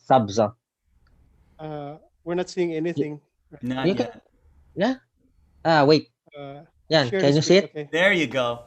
Oh, Yeah, okay. okay. There you go. See, you can see actually this is a Swan Nebula, no? Which was taken in the red zone Manila. Actually, I'm in the center of Manila. Yeah. Actually, with this one, I was able to image 5 minute subs. So imagine just this is in the city, no? Actually, before I think it was impossible for me to even try one. But right now you can actually see it's possible, no? It's incredible what It's amazing. what quarantine can do. It makes you try hard to get like imaging in a room. Yeah, imaging people in a roof. imaging from their window. People. Yes. People taking It's amazing quite, deep sky images from super light polluted cities. yeah. Do not tell an amateur astronomer that he cannot do something. Yes. Yes. Actually, They will bust through that. They will. Yeah. I know. How do I go out from here? I don't know. No, it's okay. I think we'll go with Rodion next. Yeah. Okay, Just click out. Stop sharing. Stop Yeah. sharing. Okay. Yeah. There you go. Yeah. Okay. Okay. So we've had a very exciting night. We learned a lot of new things, crazy things I couldn't imagine of doing. No. We're able to see the 3 planets. Too bad there's no moon today, but really incredible views of Saturn, Jupiter, and Mars. Now we have a friend of mine, Rodion. He used to live here in Cebu for a couple of years. Davao? I think it's Davao. He used to live in Davao, then he came to Cebu, then he went all to over Manila, the place. all over the place. Yeah. He used to spend many years doing outreach, teaching kids astronomy all over the Philippines. Right now, he lives in Oman. He works for a telescope store there in Oman. And Rodion, tell us about your experience in astronomy education and the stuff. Thank you. And I would like to take the opportunity to thank Chris and Scott for allowing me this time to share my journey in astronomy. So my journey in astronomy is a bit strange in the sense that when I was small, like anyone else, I was fascinated with the night sky and the stars and the planets. But there was a lull actually when right after college, when we get too busy with young life. But then sometime when I worked for a university, some people wanted to put up an astronomy club. And I said, well, I was, as a young kid, I was an enthusiast. So I helped them put up a club. And at the same time, we managed to actually build our own Dobsonian, 4.5-inch Dobsonian. And that telescope is still exists today. That was like 15 years ago when we built that Dobsonian. And everyone in the club helped. And that was the time when I realized that this is really a great thing. Astronomy tends to bring people together and, enjoys the experience together. And I kind of gotten into that habit of putting up astronomy clubs. Like when I got to work in Cebu, when I met up with Chris, we actually formed a club, although it's not that active right now, right? Our little club there. And then back home, I actually come from an island called Mindanao in the southern Philippines. And we also have a university there where I grew up. And my siblings and I, actually, we formed also a small astronomy club. Unfortunately, if you're not familiar with that city, Marawi, there was a bit of conflict going on there a few years ago. And therefore, I believe the club stopped, operating because it was a conflict zone, basically. But I hope the leaders of that club also revive the club once the classes and everything settles. I mean, especially with this COVID situation. So I got into that kind of mode of setting up astronomy clubs. But the thing is, I have a habit also of leaving the club because I had to pursue other interests elsewhere. But I'm actually glad that the club kept on going even though I was gone. But sometime when I was with you, Chris, in Cebu, that was actually the time that my interest in astronomy really blossomed because I got involved in this internet-based project.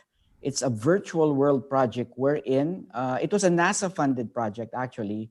Wheeling Jesuit University in the US was funded by NASA to create this virtual moon experience. Like kids would log on, like it's like this online game wherein kids would log on, but instead of like shooting each other like in video games, they would actually together explore the moon, virtually. So I had a bit of talent in 3D design. So I had to design the lunar terrain. That's when I had to research, I had to research I think we modeled the Timocharis crater on the moon. So I had to research on the structure of the Timocharis crater and, simulate some lunar rovers going in. And the kids really had fun. It was an experiment by that university and NASA. Unfortunately, ironically, that time, it was actually funded by NASA because of George W. Bush's Back to the Moon initiative, right? But then when Obama became president, there were like huge budget cuts in NASA. So it fell victim, actually. So the Moon World project got cut. Actually, that was about the time also that I left Cebu, Chris. But then when I came back to Mindanao, by coincidence, there was this organization that wanted to do outreach. And I said, hey, I just came from this project involving educating kids about the moon and everything. What do you want me to do? Then they said, are you willing to like man a portable planetarium? You be the guy inside it? And I said, why not? Maybe I can even get all the material I got from that moon project and put it into the planetarium and get kids, really like interested in all this astronomy going on, basic astronomy education. So for about 4 years, I was with that group and we went, if I may share some, I think I only managed to get one picture because as you have seen, Chris, earlier, my Windows actually crashed when I was trying to bring up some of those images. Well, how do we do this? Whiteboard. Share screen. Share, okay, share. So, yep. So are you seeing an image? Yes. Yeah, we see it. Yeah, that's the portable planetarium that we bring along. And we go to different schools. And I'm the guy inside it. I encourage these kids to look up at the night sky simulated inside the planetarium. But it's not only pure simulation because we also bring telescopes. So by the time when night falls, we're still at the school. So we set up our telescopes and let kids view the actual celestial bodies. The ones they've seen in the planetarium, the simulated ones, they come alive when you actually let them do the telescope viewing. So I did this for a few years, and it's quite interesting. Chris, I have to correct you. We haven't actually toured the entire Philippines since the organization was based in Mindanao, so we were focusing on that island. But we also managed to reach Cebu, actually. Yeah, But I we weren't remember that. able to get in. Some of my staff got in touch with you when we were in Cebu, but personally, we didn't get to see each other during that time when we were doing our tours in Cebu. So what I really enjoyed this, but as you know, this is a private company. It's not funded by government. We just basically have arrangements with schools because different schools, whether it be a government school or a private school, they set aside a budget for activities like this. So that's how we deal with the schools. So this is a privately funded outreach, and it involves, an overhead. And unfortunately, it got to the point that we had a hard time sustaining the project anymore. And sadly, the company had to close down. However, I wasn't too dismayed because there were actually similar outfits already mushrooming, similar outfits to ours that were also spreading and teaching basic astronomy to kids all over the Philippines. So I was happy about that. And around that time, I also got contacted by, I am telling you, it's a really strange journey because maybe it's because of the fact that I'm exposed to these things. A good friend of mine, Dr. Rugel Sese from Manila, contacted me and asked me if I wanted to join yet another program that will simulate kids getting into like becoming an astronaut, like space camp in the US. So we had like a training system for these little kids. Like we let them don jumpsuits like they were astronauts, and we trained them like astronauts were getting trained. We called it the Junior Astronaut Academy. So I did that also for a few years. And then while I was doing all that, a common friend of ours, Chris Orly, remember Orly? You also know Orly, James, right?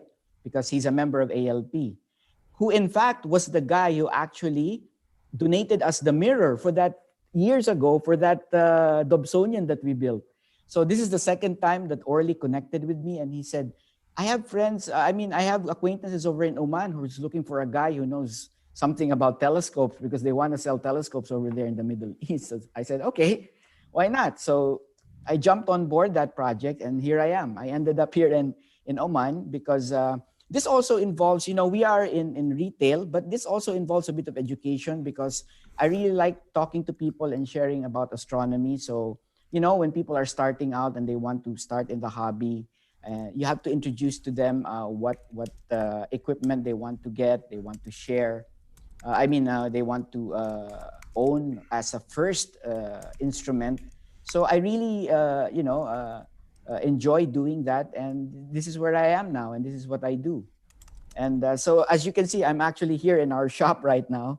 In the background, there is the stuff that we sell, and in fact, we also sell other equipment. I even have here some Explore Scientific products. All right. Yeah, I have some Explore Scientific products. Wonderful, wonderful. Thanks, Rodion. Out in Oman. Yeah, perfect. And my journey, I told you, is kind of strange because it's timely that during the time I arrived here, that was the time when COVID hit. And I almost didn't make it because of the fact that, the restrictions and everything. But just in the nick of time, I got into Oman, and I got here around March. Then suddenly I realized, there's going to be like an eclipse.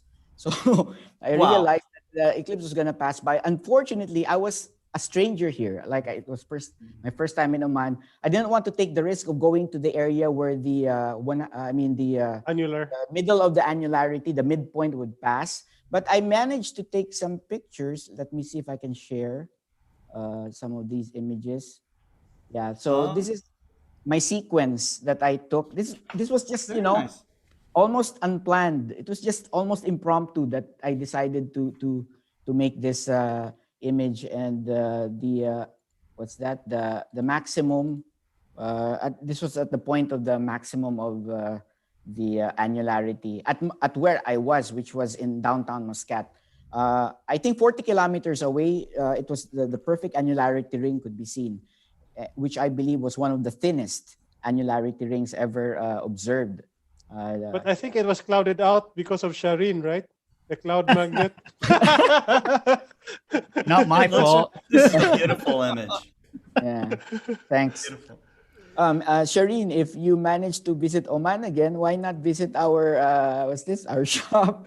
And Yeah, you can sure. buy. It's we encourage people to actually hang out in our shop. We even have like literature and books here, and people to engage people in astronomy, because like what Chris has been saying, what I really like about astronomy is how much of a gateway experience it is to the sciences, and start a conversation with science and all these things, and all exciting things. So yeah. There's a question in the chat for you. Okay. It says, "Hello, sir. Did you go to the university in Cebu around 1996? Someone visited our school that year doing planetarium shows." I don't think so, because that was like way before the time I got into the whole planetarium thing. But I believe maybe Chris knows these people. The people In '96, I was doing outreach, but not with planetarium, just with telescopes. I bring my telescope to schools and have kids look through it, but not with a planetarium yet. Yeah. So yeah, so it's really fun. I mean, I've known Rodion for many years, and I'm just amazed with his adventure. Even the Philippine, the almost Philippine Space Agency. Well, adventures. Rodion has obviously had many adventures by saying yes to these opportunities. So, Yeah. Many people think about what they can't do or shouldn't do or overthink too much. Yeah. But if you want to have adventures in your life, and life is short, you should say yes. Definitely. Right? I'm for that. I'm very much for that. Yeah. Yes. Just excellent. Excellent. Beautiful annular eclipse photos there. Beautiful. Okay. So I think I'm done with my speakers, Scott. So we'll go with the rest. All right. Well, we still have more. We still have more. We have. By the way, if the audience have questions, please ask them before we in Asia. I think we're about to sign off soon. It's very late here now. So, but if you have any questions in the next 20 to 30 minutes, please post them, and we will answer your question. Yeah. How do I think stop we'll go to Gary next. Screen sharing? Just press that the share. Oh yeah, Stop here sharing. it is. Stop sharing. Stop. Oh, share. Stop share. I can't see the stop. Ayan, stop share. Okay. Wonderful. Okay. So we have a couple of guests here from Europe. We've got Shailendra Sharma and Gary Palmer. Which one of you would like to come on next? I don't mind. I am open to whoever wants to go first. Hi. Hey, Gary. Hi, everyone. How are you?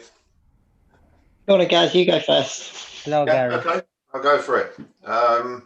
It's always good to see everybody on these shows, and seeing everybody from Asia is really interesting in what you're doing out there.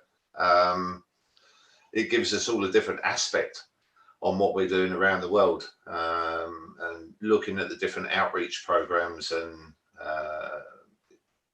struggles people have in astronomy. You know, imaging out of windows and imaging from light polluted cities and all of these different things are always interesting.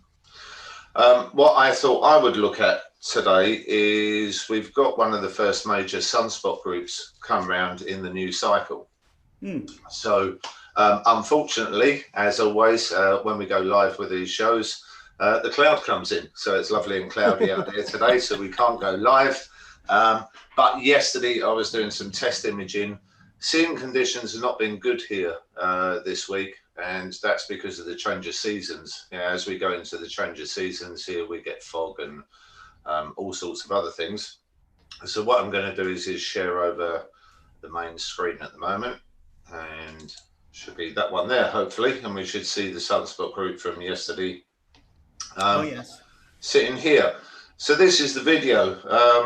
The downside of the poor seeing conditions is this is about as close as we can get to it, which is quite a shame, because at the moment this particular group is starting to produce quite a lot of solar flares, and people always sort of ask, what's the easiest way to find out whether I'm imaging a solar flare or whether I'm just imaging really an active area. And if we look in here where the mouse is, we can just see that this area here is the area that's producing the flares over the last few days.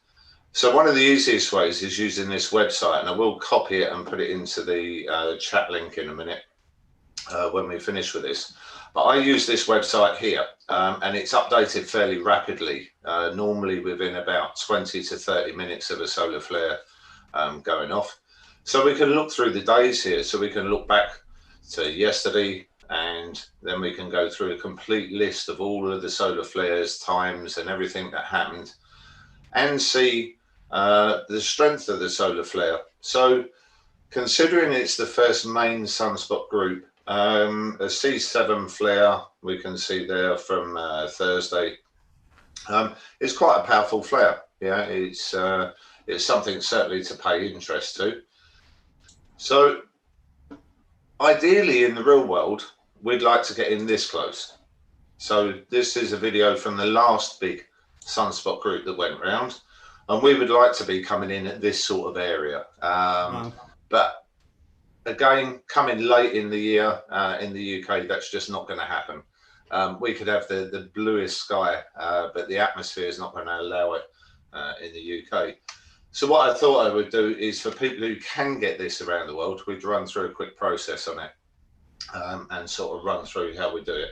And it's nice and straightforward. We use Auto Stacker 2, which I've already loaded it in. Now, I know a lot of people use Auto Stacker 3, but when we're doing high resolution on the sun, you find the atmospherics and the wobbling around really upset the stacking, and just seem to find that Auto Stacker 2 is nice and stable, is the easiest way of putting it. So all we do is load it in, and then we're going to have a run through by the slider at the top here, and we're just going to look at really finding one of the better frames, one of the frames that's less distorted, which is somewhere around there. If we're looking at the sunspot, we can see slightly more stable detail in there. And then we analyze the image up. Now, when we are in close, I do say the quality graph, forget it. It really makes no difference. This is image that's somewhere around 7.5 meters focal length into the sun. So they're not everyday images, and it really does work around the seeing conditions. So once we've got that, that's worked out all of the frames. I've asked it to stack above sort of 30 or around the 35% mark. And then I use an alignment point area of 104. So we just place those on the grid, and then we stack those. And what will happen is that send that straight through to Registax, ready for us to do a little bit of sharpening. Now, one of the things we sort of forget on this is when we're imaging a lot of these objects, they're three-dimensional. So we look at this object and we actually think it's two-dimensional, just because of the way our eyes view it on the screen. So in the processing, we will have to take in dark and light areas in the image. And that's the actual curvature of the sun. And we have to think of the distance across that this image is. When we're imaging some of the planets, we look at like the red spot and things like that, and they're very, very big. But when we come to solar imaging, they're big on another scale. And that's the thing that you've got to look at, is how much of a surface area you're actually capturing in one go. So we're just waiting for that to finish. There it goes. And that will have sent that through to Registax. And we're in here. So I'm going to reset the wavelets on this. I just did load this up beforehand just to check it. So we're going to reset everything. There it goes. I double click on the area that I'm interested in, and really to get a good area across the whole image, I normally set the box somewhere in the middle here. Depending on the focal length that you come in will depend on where the initial layer starts. So this is going to be somewhere around 2 or 3. So we go to initial layer 2 and then bring out to about 40%, something like that. And there we go. So we apply do all.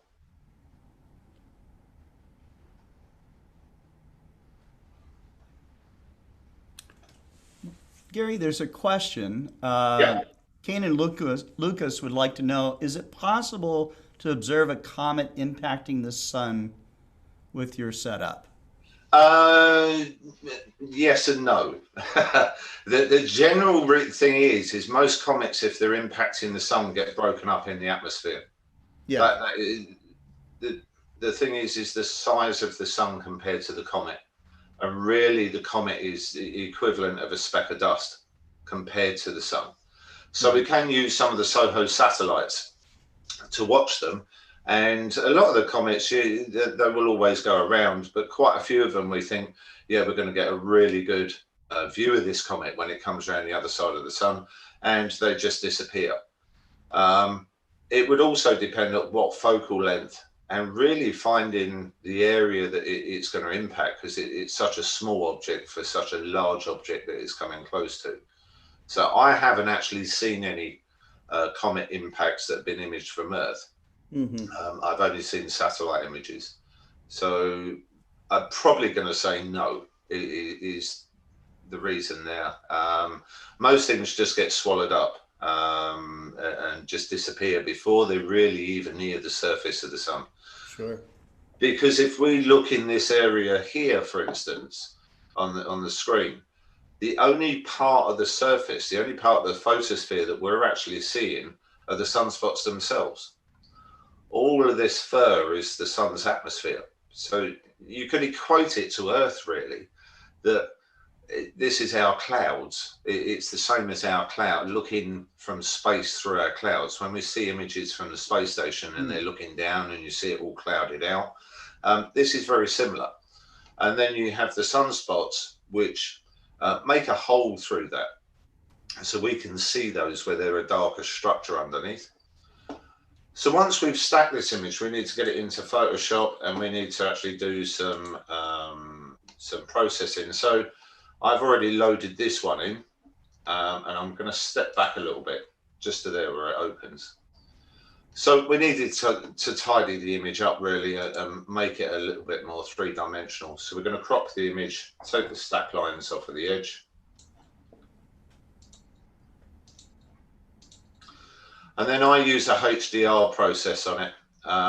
So what I will do is put this into a grayscale image, and then I will use a HDR to bring out some of the detail there. And then we have to play around with some of these sliders. One of the key things you can notice is the brightness between the top and the bottom. And the reason there is this is because of the distance traveled over the complete image. So you're viewing a three-dimensional object. Now, if these sunspots are nearer the limb is naturally darker. So therefore, what you have to think of is if we were in the center of the sun here, yeah, and we were to the left of center, anything to the right would be darker. If we're to the right of center, anything to the left would be darker. So, and that's because the center of the sun is 300,000 miles closer than the limbs of the sun. When we're actually viewing it, we're viewing that three-dimensional object. So Right. very similar to the Jupiter that Chris has got behind him. You can really see the 3-dimension where it curves there. And we get that same effect here. So in doing this, we need to balance this image out a little bit and bring some more contrast into it. And that's what we're doing. So we're going to run there. And then what I'm going to do to make this easier to work on is I'm going to rotate the image. So just going to rotate that around 90 degrees for the moment and then get it to fit the view. So we can quite clearly see there now that the right-hand side of the image is a lot brighter than the left. And the easiest way of balancing this up is to make another channel. So we're going to make another channel there. And we're going to set the opacity at 1%. And then with that channel selected, we're going to put a couple of drop markers on here, either side of the image, and we can use the Shift key, put one marker here, one marker over this side. Somewhere there. Doesn't have to be exact, but you don't want it in the really bright white area. And then what we're going to do is use the gradient tool in Photoshop. And we're just going to draw a line between the two markers. And then we've got this as a mask now. So we can go back to select and load the selection, and it will select that mask there ready to load. And we can see that it's highlighted the area now that's lighter. And we can just go to levels, use the central marker on the levels, and we can just balance this up nice and gentle.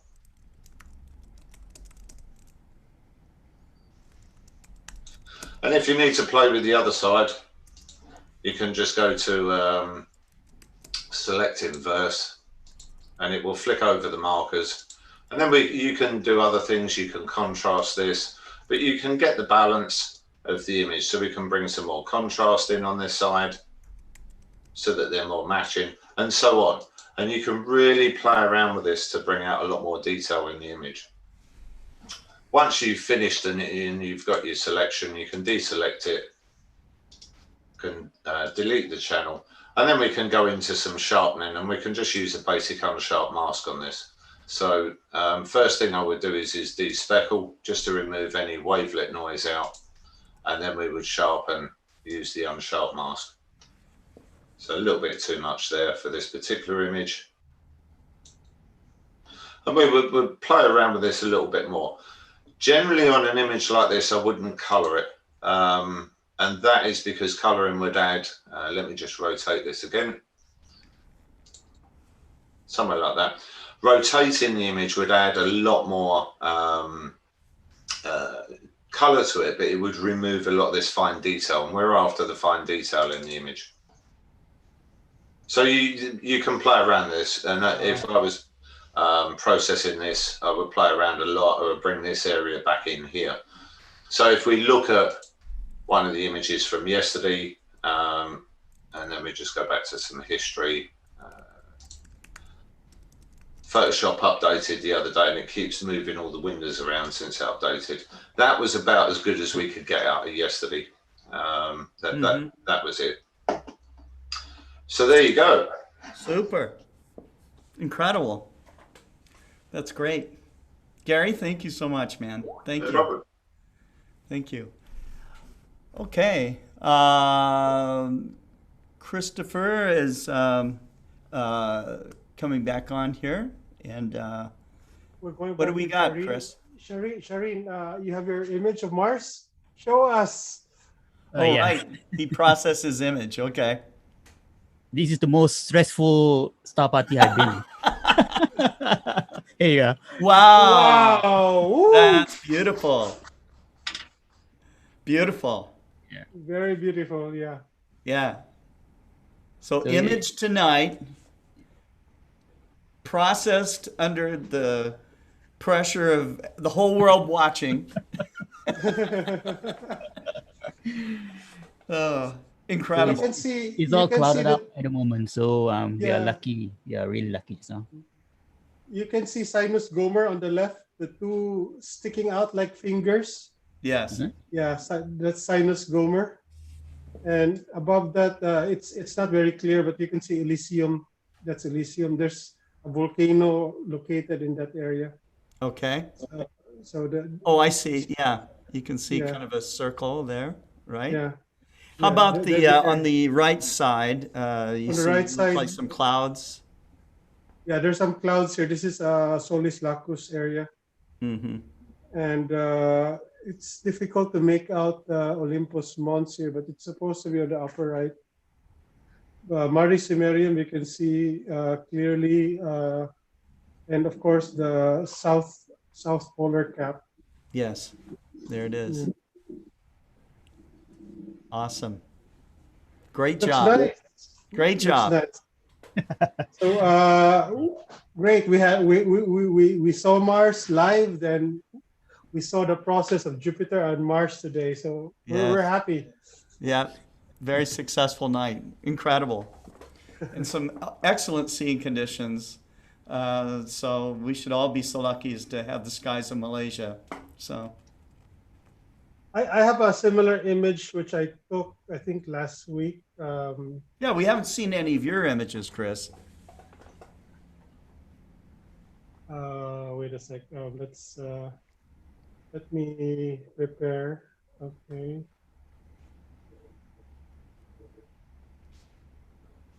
Okay, here they are. Okay, let me share screen. Okay, hi. Okay. Here are some images that I took recently.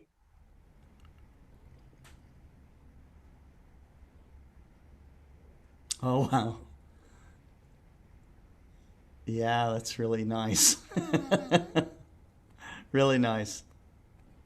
Yeah, it's You can see similar Mare view. Cimerium, Sinus Gomer, and this is Elysium over here. Yeah. This is Severus. This is very difficult to see. I have some nice images of Syrtis Major, I think. Yeah. Here's Syrtis.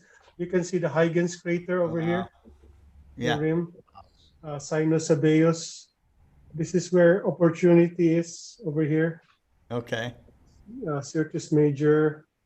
Yeah, this was taken on a night of very good seeing. Yeah. You can see this is a crater, a huge crater on Mars, and this is Hellas region.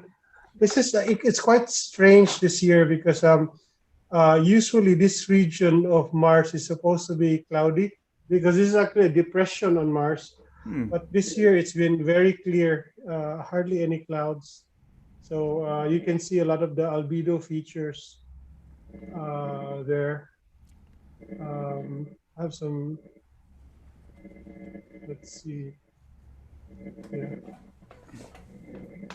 There you have it, Sinus Abeos. This is the Chrysaor region. A lot of details there. You can see that the polar cap is split into two. Yeah. Yeah, you can see the northern polar hood and some morning clouds on the left. That's beautiful. It really is. Yeah. There's Sinus Abeos. A lot of craters you can see now. Before it's very difficult to pick out craters, but now it's yeah. With Mars higher, you can see a lot more details. Right. Okay, so these are some of my Mars images. Thank you, man. Awesome. Awesome. Great. So are there any questions? Because I think I'm about to sign off now. People just commenting on how beautiful the images are, thanking Gary Palmer for his tips. Hey, Gary, I learned a lot. Thanks so much for your talk. Yeah. You know, no problem. That gradient thing is one of which drives me crazy when I'm doing H-alpha imaging. Right. Thanks for showing it. No problem. It's always a pleasure to come on and do this. Yeah, thank you. And we also have Shailendra Sharma in the UK. Shailendra, what have you got for us tonight? Hey guys, thanks for having me on. Let me just share my screen. By the way, what time is it in the UK? It's not too bad. It's coming up to 4 o'clock in the afternoon now. In the afternoon. Okay. All right. We're coming up at 10 o'clock here in Springdale, 10 o'clock in the morning. Oh, nice. Well, you guys had an early start, didn't you? 6 Yeah. o'clock in the morning, I think. So here's my equipment I've been using. I've been doing astrophotography for since middle to the end of February. I'm running an Explore Scientific Exos 2 mount with the PMC8. I've got a mini PC connected to the other leg. Mm-hmm. Explore Scientific AR102 doublet with the monochrome set up there and an auto guiding system added to the top. I haven't been polar aligning in the traditional sense. I've sort of been pointing the mount north and using plate solving to get around having to polar align through the reticle, because from here it's a bit of a challenge. So these were some of the early images I started off with at 3-minute subs with no darks and no flats and whatnot. This was on the standard DSLR, but then I've recently moved to monochrome imaging and I started to get these, but they're not brilliant. So I had a little course with Gary. Oh, wow. And after having a course with Gary, the images went from these types of images. I'll just show you what I was getting on my own. They're nice, but they're quite noisy. So then I sat with Gary, and what I got was, where have they gone? Here we go. And he gave me some tips on PixInsight and how to reduce the noise, really. Wow. I've just gone blank. Switched back around.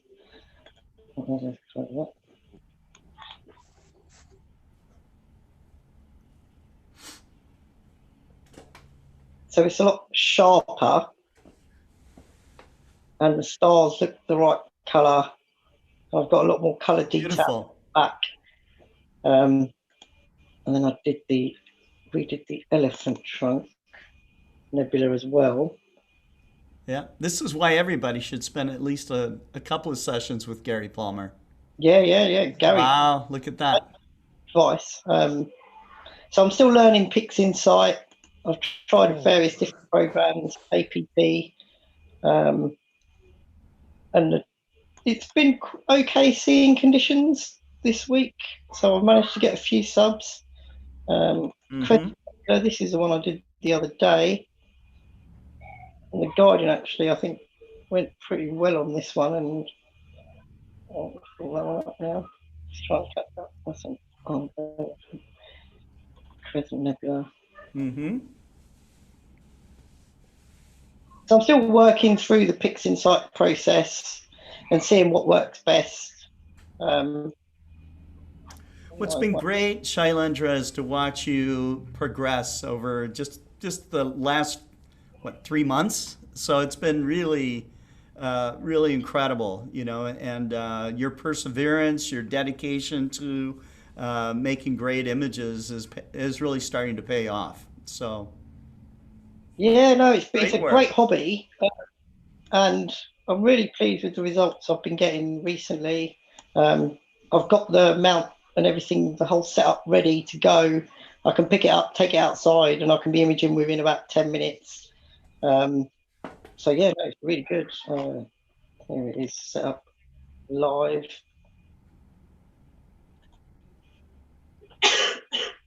To catch up. Excellent. So yeah, that just sits in my back garden. That powers the that actually is only just powering the fan for the camera at the moment.